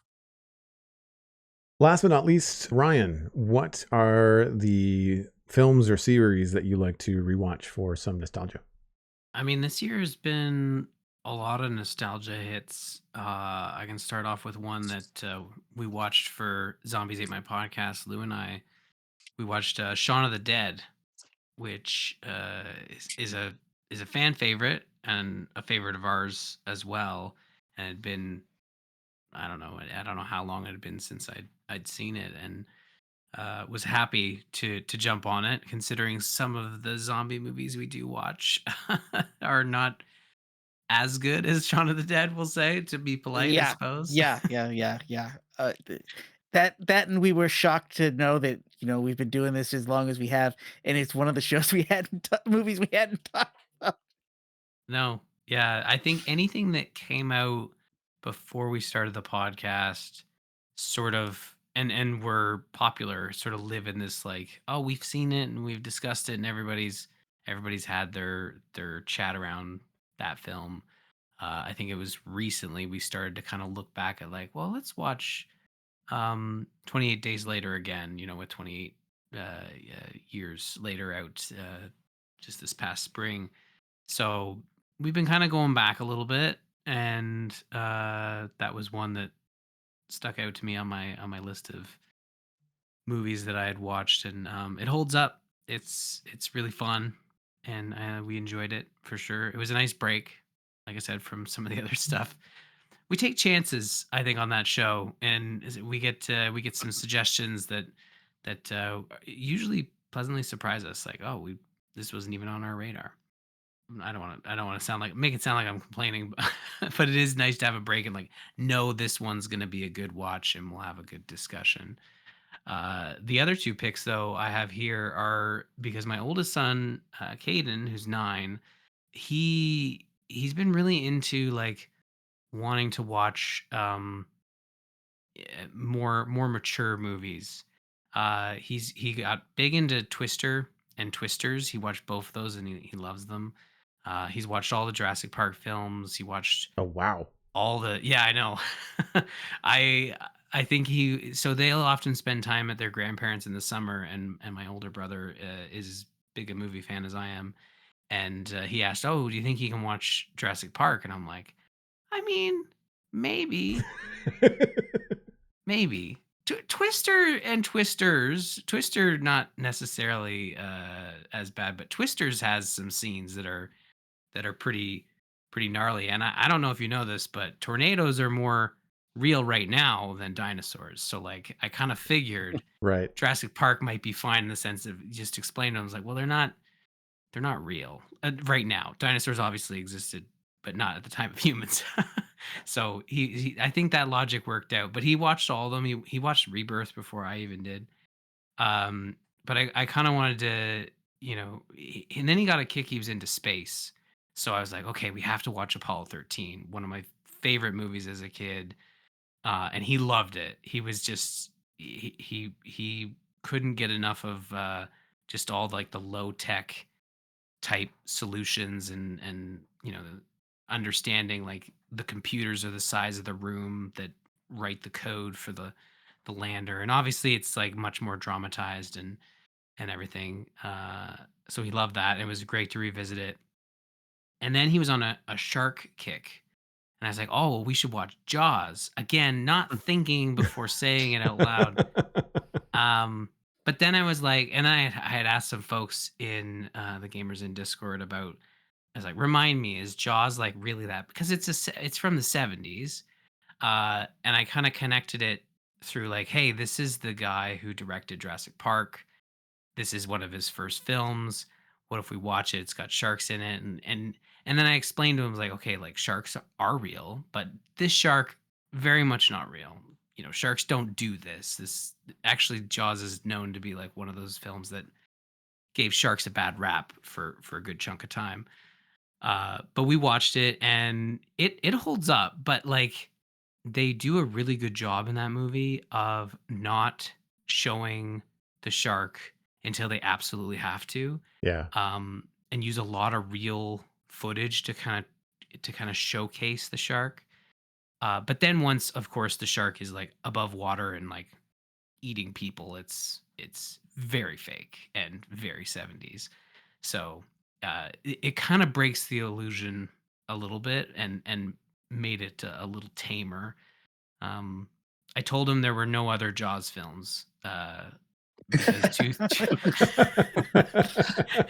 Oh, come on. You have to watch the Michael Caine one where the shark chases the wife across like half the world to try to kill her for revenge. Yeah, I've seen them all, and it's funny because a lot of these movies, like we would do genre rentals at Blockbuster where you could get like 10 for 10 for a week, and it was like $10 for 10 movies in a specific genre. And that's how I watched like all the Alien movies, all the Jaws films, all the Friday 13th, the Freddy films, all that stuff. And yeah, he did see like, oh, I see Jaws too, right? Nope, doesn't exist. They're not real. I did look into Jaws too. I guess it's like it's not obviously as good as the first one, but has the main character come back, so maybe there is like It's not bad. Of yeah, all of the second one's reasonably okay. yeah. So we might do that one, but we actually skipped ahead and we started. We watched both the Meg and the Meg 2, which is essentially Fast and the Furious combined with Jaws, if that makes sense. It's a very over the top action movies. And a little bit of Godzilla in there too, because it's like a big giant megalodon shark. It's absolutely ridiculous. He obviously liked that as well because it was Jason Statham over the top action and giant sharks. So and super unbelievable. Like they're at the bottom of the ocean in these like body suits, and I think at one point they like hand wave it away, and then like Jason Statham like swims without a suit on at the bottom of the ocean somehow. Yeah. Right. Remind me, is it? I feel like it's either the opening of Jaws 1 or Jaws 2, where there's a woman swimming at night. First movie. Is it the first movie? Yeah. Yeah. That is horribly real. I remember her Yep. acting in the way that she gasped when she got bit was like it stuck with me like to this day. So Hmm. tip of the hat to Caden for taking those in. I'm curious though, as he's as you're talking about the experience with him, do you know if he's going at these from just like I'm just a 9-year-old kid and I like this stuff, it's cool, or is he looking at them from like a filmmaker's perspective? Because you're talking about Steven Spielberg, Ron Howard, like these are really good filmmakers, and if he's enjoying this stuff for more than just like the action of it, I mean, obviously Meg is not Shakespeare, but like, is he No. is he taking in like the movie magic of it all? Like, is he thinking about like how they did it? Not just like that he's experiencing it. I think he definitely first and foremost is just very interested in like storytelling and different ways of telling these stories and the different kind of stories as well. From like Apollo 13, like explain to him like this is a thing that actually happened. This is a dramatization, but it was a mission that went wrong, and Tom Hanks wasn't there, but he plays the guy who was there, and he like wrapping his mind around. I think that's where he kind of like really enjoys this stuff, is he's able to kind of like place himself within the film, whether it's where it was shot or what it's based on. And I think like Jaws was look, it was definitely there was some risk there, but he's been pretty good. Like he's some kids are prone to nightmares, and you can tell. Like my two younger kids, if they even see like a shot of, or even I think it was like the flyer had the Demigorgon in it, a toy, and Caden showed it to them, and they had nightmares. So like, but Caden, he's a steel trap. Like he can watch something and it doesn't. As long as you don't like remind him to think about it right before bed, he's fine. He doesn't really have nightmares.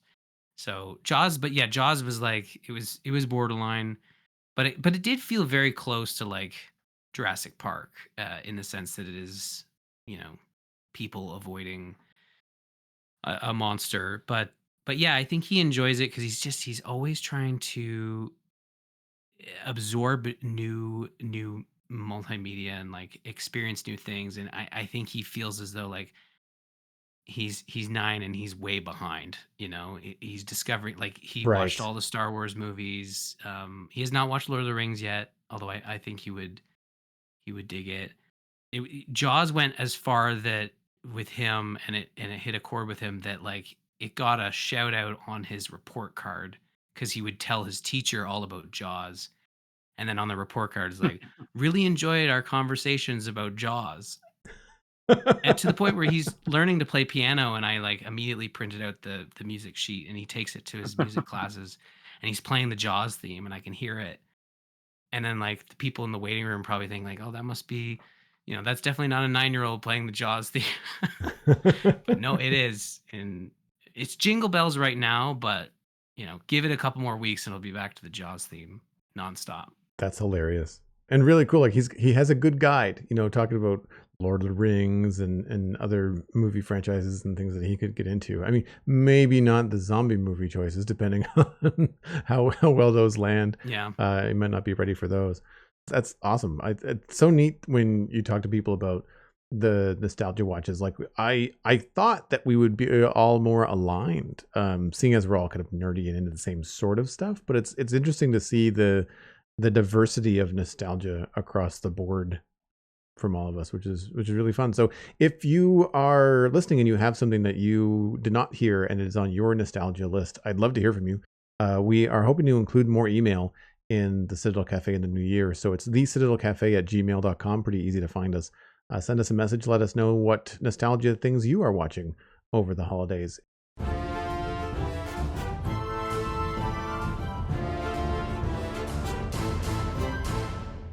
Hello, Jonny. Welcome to episode 500 of the Citadel Cafe. Thanks ever so much for doing this. It's too bad that you couldn't come last night. It was a good time, but it would have been like 3 o'clock in the morning by the time we wrapped up for you. Yeah. So yeah, that I'll definitely take that as a kindness, Joel. Thank you. Yes. And we're pretty well warmed up from having just basically pre-recorded an episode of the Spawn Chunks, so it feels natural to roll right into my little post-recorded segment of this. And so one of the things we talked about last night was the top 3 watches, and this could be video games you've played, books you've read, so like top 3 consumption media of 2025. Everybody kind of gave a rundown of theirs. There was a little bit of overlap. Some of us had the same thing. K-pop Demon Hunters was high on the list. I think also some Marvel stuff came up for people that are into that. So for you, what were the top 3 things that you consumed over 2025? So in no particular order, and this was quite a difficult list to narrow down because it feels like this year I've been getting a bit more adventurous with stuff I've been watching and reading and playing. I've played a lot more games than just Minecraft this year. Top of that list is Clair Obscur Expedition 33, which is an RPG that has just won, I think, all of the Game Awards ever at the recent awards ceremonies. Like they just won, I think, 9 Game Awards at the Game Awards. And when I first picked it up, I picked it up on the back of having seen a couple of people start the game. And within the first hour, there's this sort of phenomenal emotional scene, introduction to the scenario, the stakes of everything. And it's a French team who are all, I think, ex-Ubisoft, or the leadership is ex-Ubisoft, and then they brought in a bunch of people who were like junior developers that they knew. The story of its development seems to be just one of those rags to riches kind of tales, and I think maybe has been a little exaggerated here and there. But basically, there are a bunch of people who quit all of their sort of major studio jobs to come together and make this game, and it's the studio's first game. The studio is called Sandfall Interactive, and it's an incredibly polished-looking game. It looks AAA, like it's got such a strong art direction, it's got incredible writing, it's got an excellent plot, it's got a phenomenal soundtrack, the voice acting is tremendous. And it has a very cool battle system. If, like me, you grew up playing turn-based JRPGs like the Final Fantasy series, and now you've moved on to more Dark Souls stuff and you enjoy parrying, because that's really like the core focus of the game. Like the major mechanics of the game are exploring this lush environment and then getting into turn-based encounters where when the enemies attack, you have a chance to either dodge or parry, and if you perform a parry of all of the attacks that the enemy does, you get to counterattack. You don't take any damage, they take more damage, and more often than not, the parries are enormously powerful. So there's a lot of variety to the gameplay, a lot of that fun build crafting that you can do where each character has a specialism or something like that, or you can just make every character with enough grind and effort phenomenally powerful at basically everything you want them to do. and it's a very, very inventive game. So that probably, like I said, in no particular order, that was one of the best games that I played probably this decade, much less this year. I've seen some of it in clips, and I've definitely watched a little bit of it on stream, having either rated you or just popped over to you after I finished my own stream to watch it and try to understand it a bit, because I know you've mentioned it on the render distance, on like the bonus for the spawn chunks before as well. Yeah, and it looks really cool. I've never been much for turn-based. I feel like I should give this a shot, though, because lots of people talk about it. Obviously, it won a lot of awards. I'm pretty sure I have access to it on Game Pass as well. So, like, I don't even have to go out and buy it. Like, I think I could just try it. And if I don't like it, well, there's no skin off my nose. I could just delete it and move on. I'd have to find space on the Xbox. I think I'm pretty maxed out right now. But it sounds cool. I think the thing that grabs me about it is that even though it is turn-based, the art direction is very different. It feels like super fantasy, very in a way that I can recognize French animation. I feel like I'm starting to be able to recognize French video games. Yeah, and this is very much designed after the Belle Epoque era, sort of like turn of the century 1900s in France, and has a lot of like Art Deco inspiration, but a lot of it is so the setup for it, the non-spoilery stuff I can share about the plot, is that you live in a community of people, a city of people who have been basically ejected from the main continent that they used to live on, and this monolith has appeared in the distance with a giant woman at the base of it who they call the Paintress. And every year she paints a number on this monolith, and the number is just about to change from 34 to 33 at the beginning of this game. And the new number she paints, everybody who is that age or older who's still alive is erased. They just sort of disappear into petals. And that's the opening setup for the game. You play a bunch of expeditioners from this city who are, dwindling in population at this point, who set out to try and defeat the Paintress and stop all of this from happening. The plot goes in a lot of different directions, and I love the fact that it follows along with a lot of the principles that are present in JRPGs that I used to follow, where the scope of it widens dramatically once you reach a certain point in the game. Like, a lot of the Final Fantasy games more or less end with most of the characters like going to space, and something that you never thought was going to be part of this game, where you're trying to save the planet, and then suddenly there's a segment where you're in a rocket ship and you're going to the moon for some reason, right? And it's kind of wild. And so the stakes are vast and sort of world-changing in a lot of this, but it still manages to have such distinct character moments. And I think the gameplay is certainly not going to be for everybody, especially if you're not much of a turn-based RPG fan. I think if you just wanted to play the story, you could get away with playing through it on easy mode, effectively. I think there is a story mode in there. And the joke going around at the time of its release was that it was put there for Jennifer English, who's one of the voice actors, plays Shadowheart in Baldur's Gate and a handful of other fairly well-known roles. And she's will freely admit she is not good at video games, and so they called it the Jennifer English Memorial Story Edition mode or something like that, because she was clearly just going to die if she played through the game on normal difficulty, so they put in an easy mode specifically for her, and everybody else who wanted to just play through the game and see the story of it is probably fairly thankful for that at this point. That is something that I need to do more often, and I don't know why I don't get off my old school high horse of playing games on normal. Like, if it's a game that I don't have the time to pour into, I maybe am not as good at that kind of game as I would like to be. Hades is a good example. Just turn it down to like story mode and just go. I think that I would probably enjoy it a lot more, and I would be able to play more games and experience them, and at least talk about them from a pop culture reference anyway. Yeah. So Clair Obscur is definitely my first pick for this year. The second, we're going to move into film. I saw Sinners earlier this year. I think one of my favorite films of the year, without a doubt. And I've seen a fair bit of actual new movies this year. Like, we went and saw Frankenstein recently. I've seen a few other things in the cinema. Even if it got a release on Netflix or another streamer later in the year, I've been out to the pictures more. Sinners was also the first movie in a while that I have seen twice, because the second time we went to see it in IMAX, and it was the first ever film I'd seen at an IMAX screening. Oh, cool. And yeah, really great movie to have as your first time IMAX experience. Like, I think we were persuaded to do that partly by the director Ryan Coogler made a video about different aspect ratios and formats and where you could see some of the unusual or perhaps more sort of out there formats of the movie. And they were showing a film print of the IMAX version at the BFI cinema in London. And I'd never been, and I think it was the only IMAX cinema that was showing the film version in the UK. So we just decided to go on a whim because we loved it at the cinema and we wanted a second screening of it.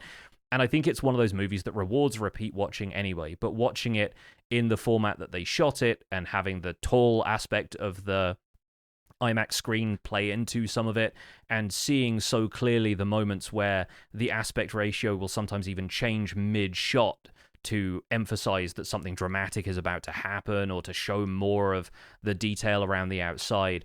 They've so clearly planned for the movie to be seen that way that I think it's a phenomenal movie regardless, but it just opens up a new dimension of it, kind of literally, to what you can see of it. But the movie is such a perfect marriage of an original story by Ryan Coogler. There is some Black American history in there, which is a thing that I'm always happy to learn more about. There is incredible music and sound design. It's a very modern approach to filmmaking applied in a historical context. And on top of that, B-movie vampires. And I kind of loved the fact that it was marrying all of these different concepts and telling a very serious story about the blues, about the Black experience in the American South, and then throwing in basically From Dusk Till Dawn. It was like, Right. it kind of comes out of nowhere if you don't know anything about the movie, but there are little shades of it thrown in throughout. And the movie does such interesting stuff with color. Michael B. Jordan plays twins, and one of them is always wearing red and the other is wearing blue, which sounds like it would be a really cartoony, obvious thing to do, but the costuming is so well done that it's subtle in ways that you wouldn't necessarily pick out at first glance. They are two gangsters returning home with a bunch of money and a bunch of what turns out to be basically stolen alcohol, where they've gone to Chicago, played two rival Irish and Italian mobs against each other, and basically stolen all of their liquor and come back to their homeland to just start up like a juke joint, to start like a bar of their own. And so they're serving Italian wine and Irish beer, and one of them is dressed in like the kind of typical mob like fedora kind of thing, and the other guy is dressed in a flat cap. And so you think, were they kind of playing the twin angle, and like, you know, Oh yeah. one of them was with one gang, one of them's with the other, or were they maybe like, you know, pretending that there was just one of them when actually there was two of them because they're identical? And yeah, there's so many little kind of interesting touches that open up to you once you've seen the movie for the first time. But even outside of that, it's an absolutely cracking movie if you're into the horror element of it, which I understand that it's not everybody's cup of tea. A lot of it does get gory in places, but I think it's done with a respect for the sort of realism of the scenario, despite the fact that it's a very, you know, hyper fantasy sort of element that there are vampires thrown into this. There's so much metaphor behind the vampires being the people who are sort of like leeching off not just the culture, the music and everything, but like, you know, and the people themselves, but society in general, and how society has even wronged them, where the real villain still turns out to be like the KKK at the end of it. And like there's so many like neat touches to the movie that I really think it deserves watching, even if you're a little bit squeamish about the horror elements. I think it really comes through. I don't mind horror movies if it's not gory for gory's sake. If it's part of the story, it's fine. Like it doesn't bother me. But when it starts to become I'm not sure what, I guess gratuitous, in the same way that nudity in a movie will also turn me off if it's not warranted, right? If it doesn't make any sense, then I think that's something I could deal with. I will also watch Haley Steinfeld in just about anything. Like I really enjoy her work, and I should say I like Michael B. Jordan as well. He's really, really good. So it's on my watch list. I didn't get to go see it in theaters. I believe Steven did, and also talked about it on the Citadel Cafe throughout the year. It wasn't one of his top 3, but I think he had the same issue that you did, where like he just had so many things, and when he really sat down to talk about it, he had a top 5, but then to get down to top 3, it's like, oh, but then I don't have to, like, then I can't mention Yeah. these two, right? Like it is tricky, but I've seen it. It's available for rent now, I think, on most streaming services in Canada. I don't know if it's just going to eventually fold into one of those where I don't have to pay extra. I can just watch it. But from what Yeah. I've seen, the color of it looks really appealing to me too. Talking about some of the sci-fi and fantasy films this year that I've seen that have been very gray and not all that interesting. Because I have those Govee lights behind my TV, watching something like a horror movie that has like dramatic lighting or pops of color, things like that, can be really, really fun to experience. So I'm assuming things like lighting in the nightclubs and some of the music would be a really cool experience with like the Govee lights. So it's on my list. It's definitely on my watch list for maybe Christmas Vacation. We'll have to see. Yeah, it's such a lush film visually. I do think Right. like shooting it on film was such a great pick because they genuinely did put a lot into the way some of these scenes are lit, and like to the point about like, you know, gratuitous stuff and nudity and violence. I feel like everything in it seems purposeful. Like it's one of those movies where there is a point to everything that happens on screen. None of it is done just for the sake of amping up the stakes or like the violence for violence's sake. It's not that kind of horror movie. It is still a horror movie, but there's a lot of thought and soul behind every aspect of it, and I think that's definitely why it made my top 3 for sure. Keeping things in the vampire side of things, my final pick is actually not something from this year. It premiered originally in 2022, and the most recent stuff from it was in 2024. But my partner and I have been obsessed with Interview with the Vampire, the TV series on AMC. It arrived on BBC iPlayer. I think the second season finished airing at the start of this year, but I could be sort of fudging that in my head.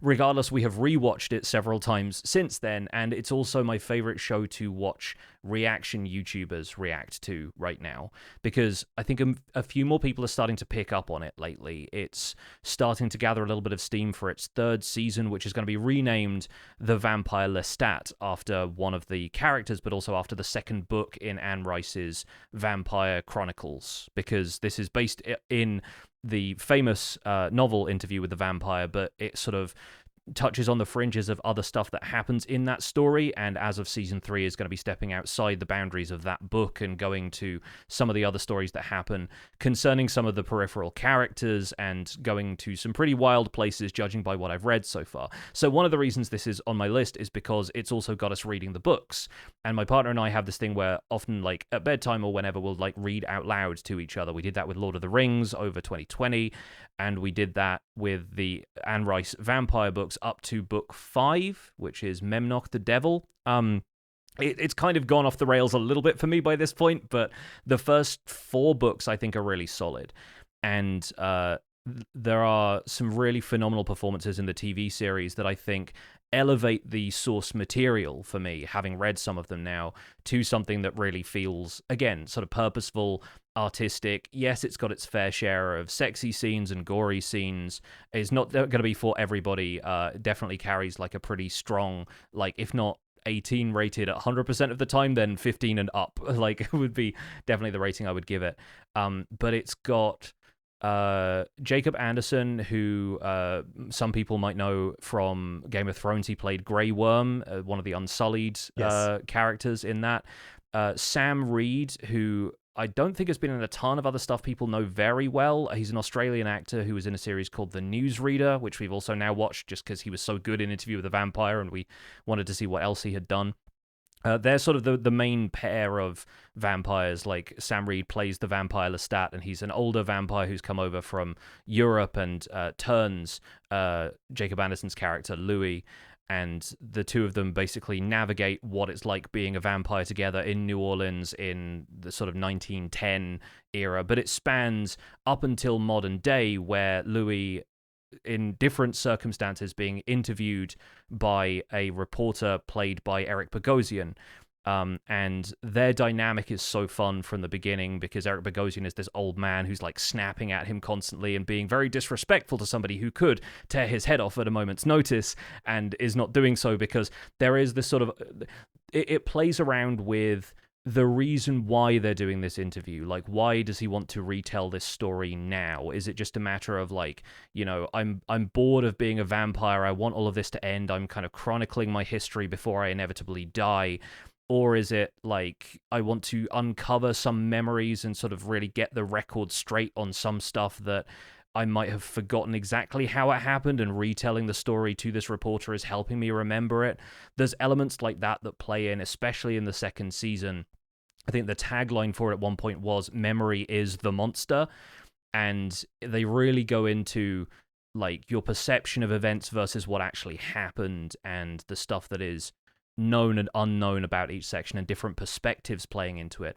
All of that leads into, I think, a pretty phenomenal series, both over season 1 and 2. I think if you watch the first 2 seasons, you'd have a complete story.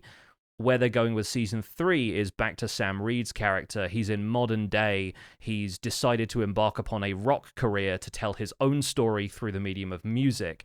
And so season 3, when it comes back in 2026, is going to be basically like a musical season, where a lot of the framing devices for the flashbacks to his previous life is going to be songs that he's written about everything. So where Louis is retelling his story as a fairly dry interview with a reporter in his Dubai penthouse apartment, Lestat is going on tour and telling the world his story through the medium of rock music. And this book was written in the 80s, so it's a very like, or written about the 80s in the 90s. So it's a very kind of like of its time kind of thing, and they're modernizing a lot of that, modernizing the sound of it. But yeah, Lestat basically goes on like almost like a hair metal kind of tour, with a band called Satan's Night Out in the books. I don't know how that's being adapted for the for the show, but it's a little bit too cheesy, I think, to play with modern audiences, so they're mixing it up. But again, like Sinners, I think everything that's done in this show is done for a reason. I think the cinematography is great, the performances are all stellar, the music really supports the show super well, and I think it deserves a watch once again if you find the subject matter palatable, I'll say. Yeah, I've seen trailers. I think I've seen trailers on TikTok and some other people that are really into it and giving like their own little Cole's notes in social media. Yeah. And I mean, it looks like a really high production value. I usually like AMC shows. I think Justified was AMC, or was that FX? I can't remember. But AMC has definitely had some shows that I've checked out over the years. So I'm not sure where they land in Canada. I'm not sure whether that's like a Paramount thing or whether that's an Amazon Prime thing, but I know that AMC does have like an association with one of the streaming services up here. I think Star is on Disney Plus. Yeah. Well, I'll have to look into it. I believe at this point, for anybody wanting to watch this show, it is on Netflix. I'm not sure if it's on Netflix in all territories. It should be. We watched it on iPlayer here in the UK, but then I think season 2 just arrived on Netflix for North America, at least. It should be pretty on par, because usually the UK and Canada, and I think Australia, the copyright laws are all very similar. And so when the UK has something, usually Canada does have the same access on Netflix. So I'll have to keep an eye out for it. Because I know that Steven and his wife on the show are big vampire fans. He watched Sinners. They really liked it. But I think there's also been some other stuff. Like Buffy, I think, is one of his comfort watches. So like they just anything vampire, they will just check it out. And there was one other show that he watched this year that he recommended that was vampire related. I don't know if it was a movie or what, but they were on board purely because it was vampires, even though they knew it probably wasn't going to be good. And I think it had some strengths. It wasn't like something that knocked their socks off, but they watched it just because it was vampires. So if this is that good, then they'll probably enjoy it. Yeah, for sure. So the other thing that we talked about was the nostalgia watches. And this doesn't have to be things that you watched in 2025. It could be just like the things that you return to on a regular basis when you want to watch something that you know you're going to enjoy, that you're revisiting for whatever reason. My top nostalgia watch was the Lord of the Rings. I tend to watch the extended editions. And in the same way that you were experiencing some stuff through YouTube reactors, I don't have access to the extended edition streaming. And rather than going through the process of trying to figure out whether my Blu-rays will upscale to the right way on my 4K TV, I've been watching reactors watch The Lord of the Rings for the first time. And there is something really cool about rewatching films where you're like, I don't really want to sit down and watch 3 hours of Lord of the Rings right now, or maybe I don't have time. but I can watch like a 90-minute or a 60-minute edit of somebody going through the key moments of Lord of the Rings and reacting to it Yeah. for the first time. That is almost, I don't want to say it's better, but it's certainly, it's right up there with showing one of the movies that you've watched for a really long time to a friend on the couch together that they Yeah. haven't seen, right? Like it's got that kind of vibe to it. So what are your top nostalgia watches, either to introduce to another person or just for your own like reviewing pleasure? Yeah, well, again, in no particular order, these are all inspired by the fact that I've been dipping into tabletop RPGs lately, and that's really been the theme, the overarching kind of thing of 2025 for me. And one of my favorites is a sci-fi thing. So I've been absorbing a bit more sci-fi media, I've been reading a few more books, and I've been dipping back into the shows and movies that I really love that have sci-fi elements to them. And these are all space things, but they're space things that go in a few different directions. The first, to discuss something that I'm actually showing to a friend right now, my friend Jade, who I've met through tabletop role-playing, had never seen Firefly. We invited them over and we rewatched most of Firefly at this point, but we also rewatched that when my father-in-law was visiting recently, just because he loves to watch movies, but we don't always want to spend the entire time watching a movie like all evening, so we put like an episode or two of a show on, and it covers a little bit less time. And so we're rewatching Firefly on a pretty consistent basis at this stage, and that's really kind of revived my interest in that world. It's been over 20 years since the show originally aired, although obviously it had a better shelf life on DVD than it really got on the network. But yeah, that's another show. You brought up Buffy recently. It kind of still has that sort of the Joss Whedon and co writing style about it, the sort of quippy moments to it. And some of it still feels a little bit dated. But honestly, the effects hold up pretty well. A lot of the stuff they're doing because like they have easy access to deserts, and a lot of the places they're going are like desert planets where it's kind of like the Wild West, but everyone's got laser guns instead of pistols. And like it's a little bit cheesy in places, but it's got, again, such character, such a great ensemble cast, a lot of soul to it, and has all of these kooky heists that the crew are going on. So there's always stakes, there's always a direction for each of these episodes, and every time I watch it, I get sad all over again that they didn't get to go the distance with it and tell the full story they were going to tell, because you can pick up on so many little character moments and bits and pieces that they are seeding for later, villains that are clearly going to come back, stories that they're clearly going to unpack, but they never got the time to, character origins and all of that kind of stuff. So rewatching it through fresh eyes, through a friend on the couch with us, has been a real treat for rewatching Firefly. There's a lot of fun quirks in that show. I really like going back to it when I've had the chance. Did you watch Serenity, and did you like it? Yes. Yeah. No, we've also rewatched Serenity recently, just as a result of having watched all of Firefly. And yeah, I thought it was a good end for the show. I think obviously I wasn't too happy with a couple of the characters getting killed off, because they were some of my favorite characters from the show. I don't know why we're being coy about this. Alan Tudyk's character gets killed in fairly dramatic fashion. It was 20 years ago if you haven't seen it. But it's also really fun to see where some of these actors' careers have gone since, because Alan Tudyk pops up in a ton of stuff now, whether he's like voice acting or, you know, doing motion capture or performance capture for Star Wars stuff, or, you know, he's in a lot of like Disney Star Wars, like that kind of realm of dubs. You know, he's the chicken in Moana. You know, he's showed up in a bunch of different stuff. And it's funny that he and Nathan Fillion have also just started their own podcast, which is called Once We Were Spacemen, and they're sort of reflecting on Firefly. And that happened around the same time we were getting back into watching it completely independently. So there's something in the air right now that is drawing us back to that universe. I've also, incidentally, dug out from some of my partner's things a guide to the tabletop role-playing game that they based on the movie Serenity.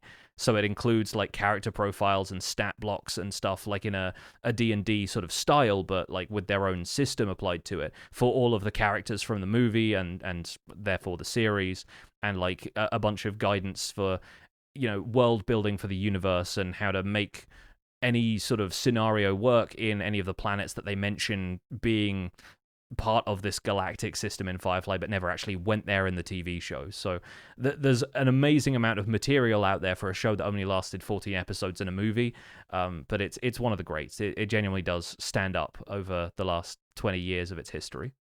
I really enjoy Nathan Fillion just as a person.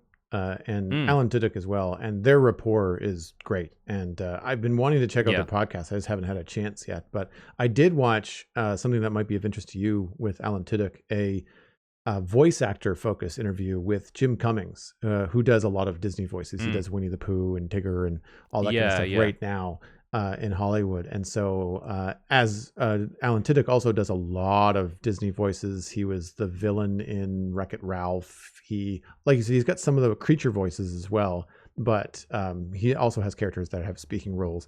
And it was a really cool interview. It was a really humble discussion about like what he does, how he's gotten where he is, the hallowed halls of voice acting, especially with Jim Cummings talking about like some of the original Disney voice actors and learning from them. And like it's a really cool conversation about voice acting specifically with Alan Tudyk, which I think is really fun. And in Star Wars, he's one of my favorites. Like I really like K2SO. K2SO is the K2SO, yeah. And I think some of my favorite Alan Tudyk material around Andor and Rogue One is anytime he's an interview and he talks about his encounters with Anthony Daniels, who plays C-3PO, because Anthony Daniels had to be like bolted into the C-3PO suit when he was acting on set. Like he couldn't go to the bathroom, he probably couldn't eat for like large portions of the shoot, and like he was so like mock jealous of Alan Tudyk being able to do the entire thing in like the motion capture suit with ping pong balls attached to him and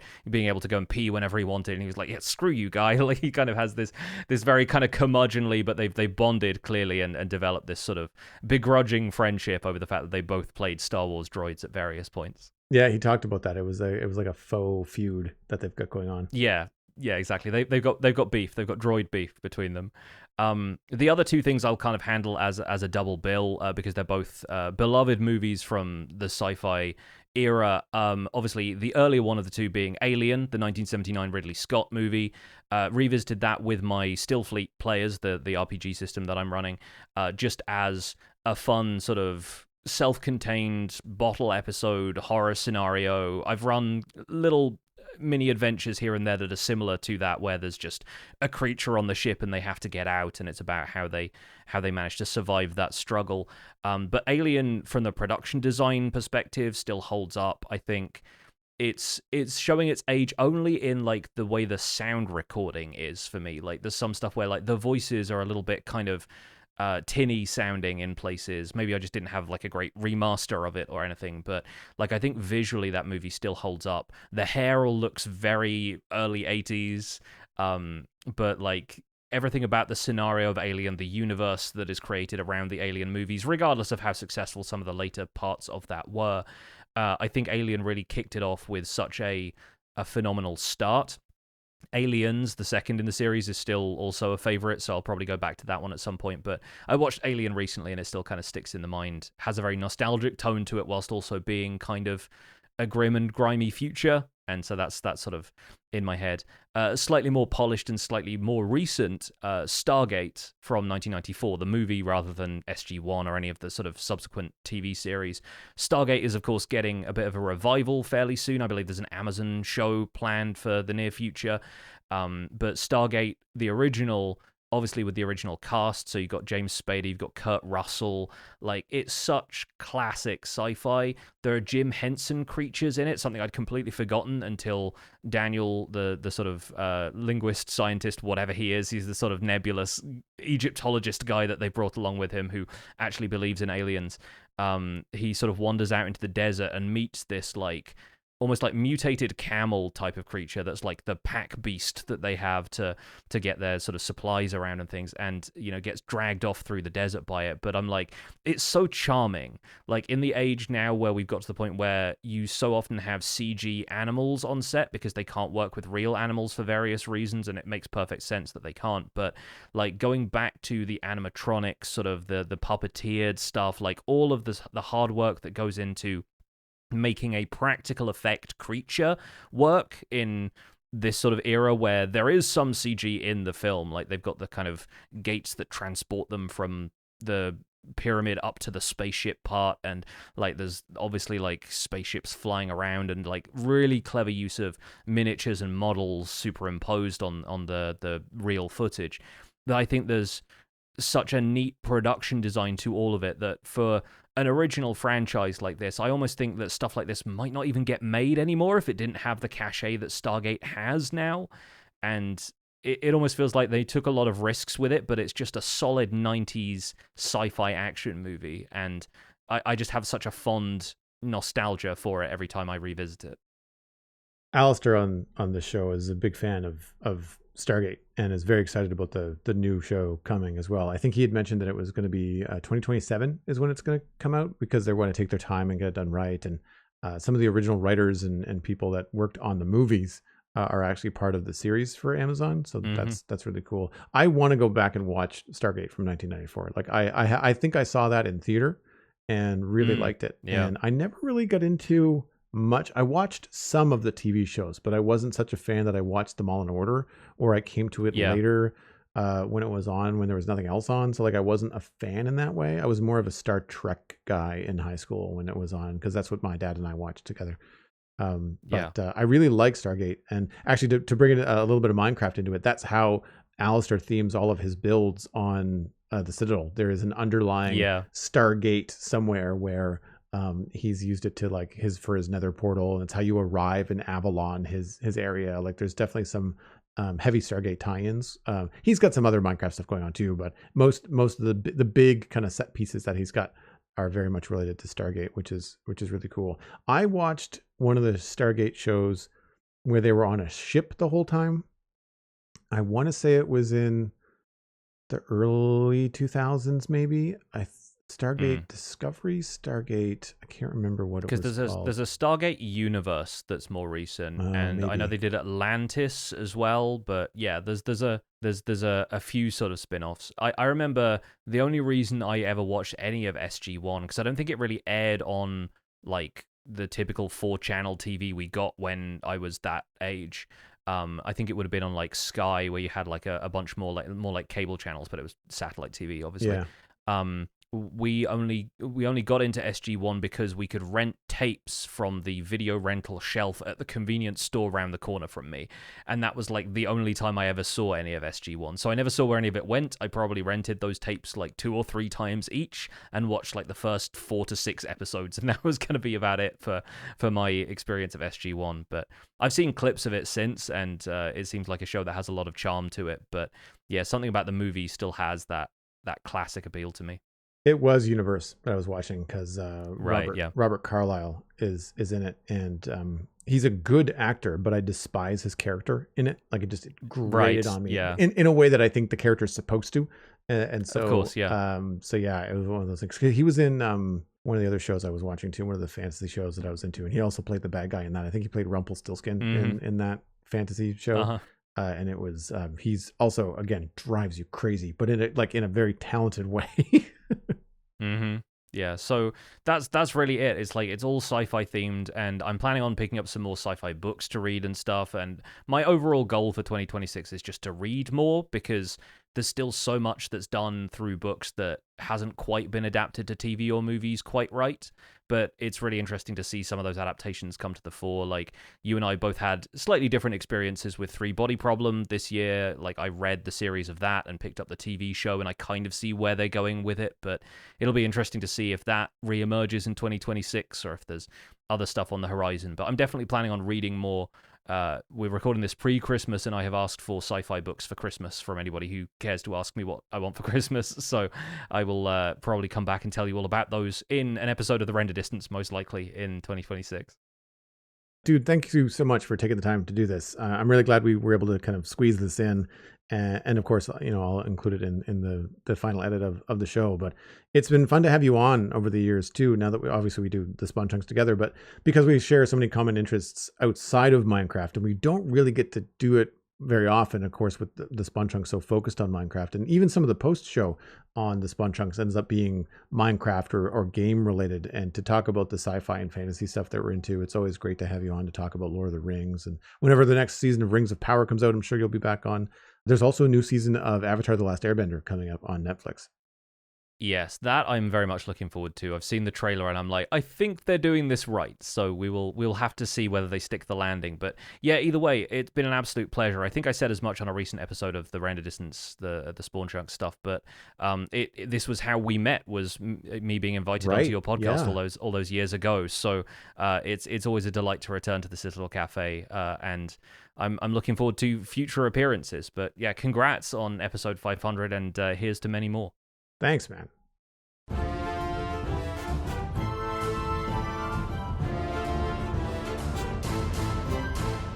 The Citadel Cafe is 100% listener supported. If you're getting value out of the show, please consider putting a little bit of value back in. You can become a member at patreon.com/the Citadel Cafe.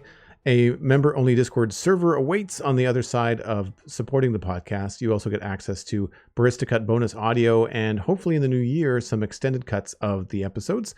Special thanks to our Bean Counter patrons, EclipseRM and Smurf588. Thank you ever so much for your support on this episode. Patron count is at 18, which is steady on from the last time that we recorded. Our goal each time we sit down is to add one more patron. If you would like to be patron number 19, visit patreon.com/the Citadel Cafe. I don't have a new pick. I thought I would do something on theme and have my top 3 picks from this year. Nice. Because I have actually experienced them all. And the trend this year has been Lego. Steven and I are both really into Lego. So throughout the year, the picks have usually been Lego. And so my number 1 pick is the Lego Transformers Soundwave, which for people watching live, you can see behind me on the desk. And it is easily my favorite Lego set that I built this year.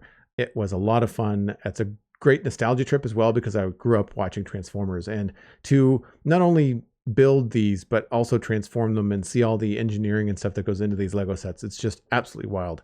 Runner-up was the Lego Retro Radio, which I don't have handy, but was really, really cool. Had a lot of great connections.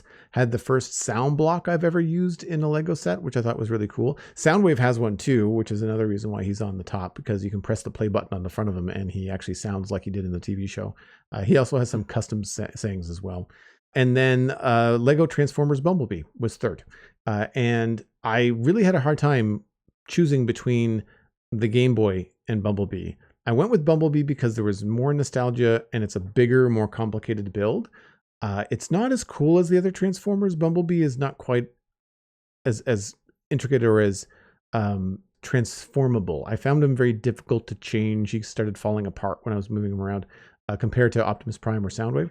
So I'm curious to see what Lego does with the new Transformer sets that they might come out with in the future, because I'm hoping that they build forward from Soundwave and learn from I won't say mistakes, but some of the restrictions in the Bumblebee build, because the Game Boy was just really, really cool, but it's a very small set. So I was done in 2 weeks. It wasn't quite as long or as memorable as experiences as Bumblebee and the other ones were. So those are my top picks for 2025. I'm sure there will be more Lego in 2026 in the Internet Minute. But Steven, I know that you have another cool nostalgia pick here in the Internet Minute.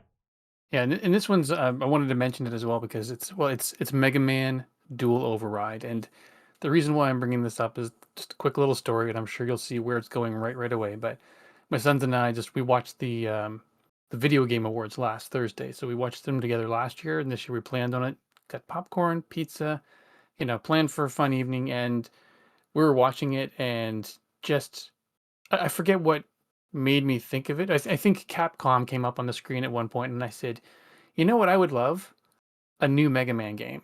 Like totally unprompted, I said, "I would love a new Mega Man game." I said, "I don't want anything new like this 3D first-person shoot or something. Like I want classic Mega Man redone, current graphics, current gameplay." I'm like, that would make me really, really happy. And it was like the second or third last thing they announced. I said, "Okay, been bugging Capcom on this for a while, so here's a good one." And it showed up, and the trailer looked literally exactly like I was hoping. So my sons and I couldn't believe it. Almost literally what I had requested showed up in a trailer before the Video Game Awards was done. So yeah, I loved all those games when I was younger. I don't know why. It might have been just a money situation or maybe availability, but we didn't get to play all of them. But I remember every time there was a new one that came out that we could access, I wanted to play it, and we read some of the comics. I used to draw them frequently, so I'm pretty stoked. And it's slated to come out in sometime in 2027, and it looks pretty great. I used to draw a lot of Mega Man stuff when I was younger too. I remember in grade school, I absolutely had like a whole series of characters that were based on Mega Man villains, and they weren't copies of them, but they were like inspired by the shape language and like the thematic elements of the was it Mega Man 2 maybe? Some of the bad guys in Mega Man were like elementals like water and fire and Leaf Man. Leaf Man, like stuff like that. I absolutely made some characters that I remember. It was back when I was still like using colored pencils. So like I was young when I was doing it, but I remember drawing them for sure. When I was a kid, I used to get Nintendo Power, and every time there was a Mega Man issue, my mother would go in with with tracing paper and trace the characters, and then take them to work, and then photocopy them on the photocopiers at work and turn them into coloring books for me. So Ah, nice. That's a cool memory. yeah. Well, folks, I think that's where we are going to wrap up the Holiday Roundtable for 2025 and put a cap in 500 episodes of the Citadel Cafe, which has been going for 14 years now. And it's always a lot of fun. Thank you to everybody for coming out and hanging out with me tonight. You can get more information about the show. I'm going to try to include as many links as I can to the things that we talked about on the show notes at thecitadelcafe.com. Music for the show was composed by Kevin MacLeod. You can email us, as I mentioned, at thecitadelcafe@gmail.com or find the show by name on social media. Subscribe for free on all of the major podcasting platforms. There is also a YouTube version, so it's on Google Music as well. The RSS feed and show notes are available on our website, as I mentioned, thecitadelcafe.com, and the patron-only RSS feed is on our Patreon page. Word of mouth is the easiest way to support the show. If you would just tell a friend about the Citadel Cafe and where they can go to listen to it, we would very much appreciate it. I would like to give a shout out and thank you to Ryan and Lou from Zombies Ate My Podcast for coming by. Ryan, we'll start with you. Where else can people find you and the things that you're doing online? You can follow me on Blue Sky, ryanmurphy.ca. I do a video game podcast called The Gamers In, where we are going to be recording our Game of the Year episode after Christmas. We're taking a week off, and we'll come back and talk about our 5 or more favorite games. It was a busy year, so probably a lot. Dungeons and Diapers is a part geeky podcast, part parenting podcast that I do with Crofton. That one's over at tgistudios.com/dad. And we're going to be recording our awards show that we've called The Daddies, and we'll be doing that very soon, talking about all our favorite movies, TV shows, animes. Wrestling also comes up. Co's a big wrestling fan. And Zombies Ate My Podcast with Lou here. We don't have a fun name for our award show. We're still workshopping that after so many years, but we'll come up with something fun, I think. And Lou, do you have anything else going on besides Zombies Ate My Podcast, or is that your only show right now? No, and I'm my social media presence is at a minimum right now. I spend enough time on it for work that I don't want to do it when I'm not working. Fair. Alastair, you mentioned the nostalgia.zone earlier. Where can people go to get more of that, and what can they expect when they get there? Nostalgia Zone is a passion project of mine that I started a little while ago, and as time goes on, I'm kind of working more into it. It's based on the internet of old. So it's built on vintage hardware with vintage software with the standards of the time. So it should feel just like a website from the late 90s to early 2000s. And it's going to be continuously filled with articles about me just writing about the things that make me feel nostalgic and happy. And to wrap things up, Stephen, thanks ever so much for doing this show with me for the whole year. And where can people find you online? Mostly on Blue Sky as Stephen ESC, or on Mastodon as at Stephen ESC at mstdn.ca. And it's been a pleasure. This marks my 60th episode on the show as well. So thanks for having me along. Looking forward to more, because you and I will be back in January with new shows, so people can look forward to that. For me, I am busy this week recording extra episodes of my other podcast. That is The Spawn Chunks. It's at thespawnchunks.com. It is all about Minecraft. We do it every Monday, and we pre-record extra episodes ahead of Christmas, so you don't miss a week. There's going to be an episode of the Spawn Chunks throughout the holidays on every Monday, so look forward to that. You can also follow me on Twitch at Joel Duggan, where I stream Tuesday through Friday at 9 a.m. and Saturdays at 1 p.m. And this coming Friday should be the final bags of the Lego Let's Chat for the Darth Vader helmet set from Lego Star Wars, so that's going to be a lot of fun. I don't know what's happening in Lego in the new year. We'll have to see. Maybe Santa will be good to me and I'll have some new Lego sets. You've been listening to the Citadel Cafe, where we are fast, easy, and cheap, but you can only pick two.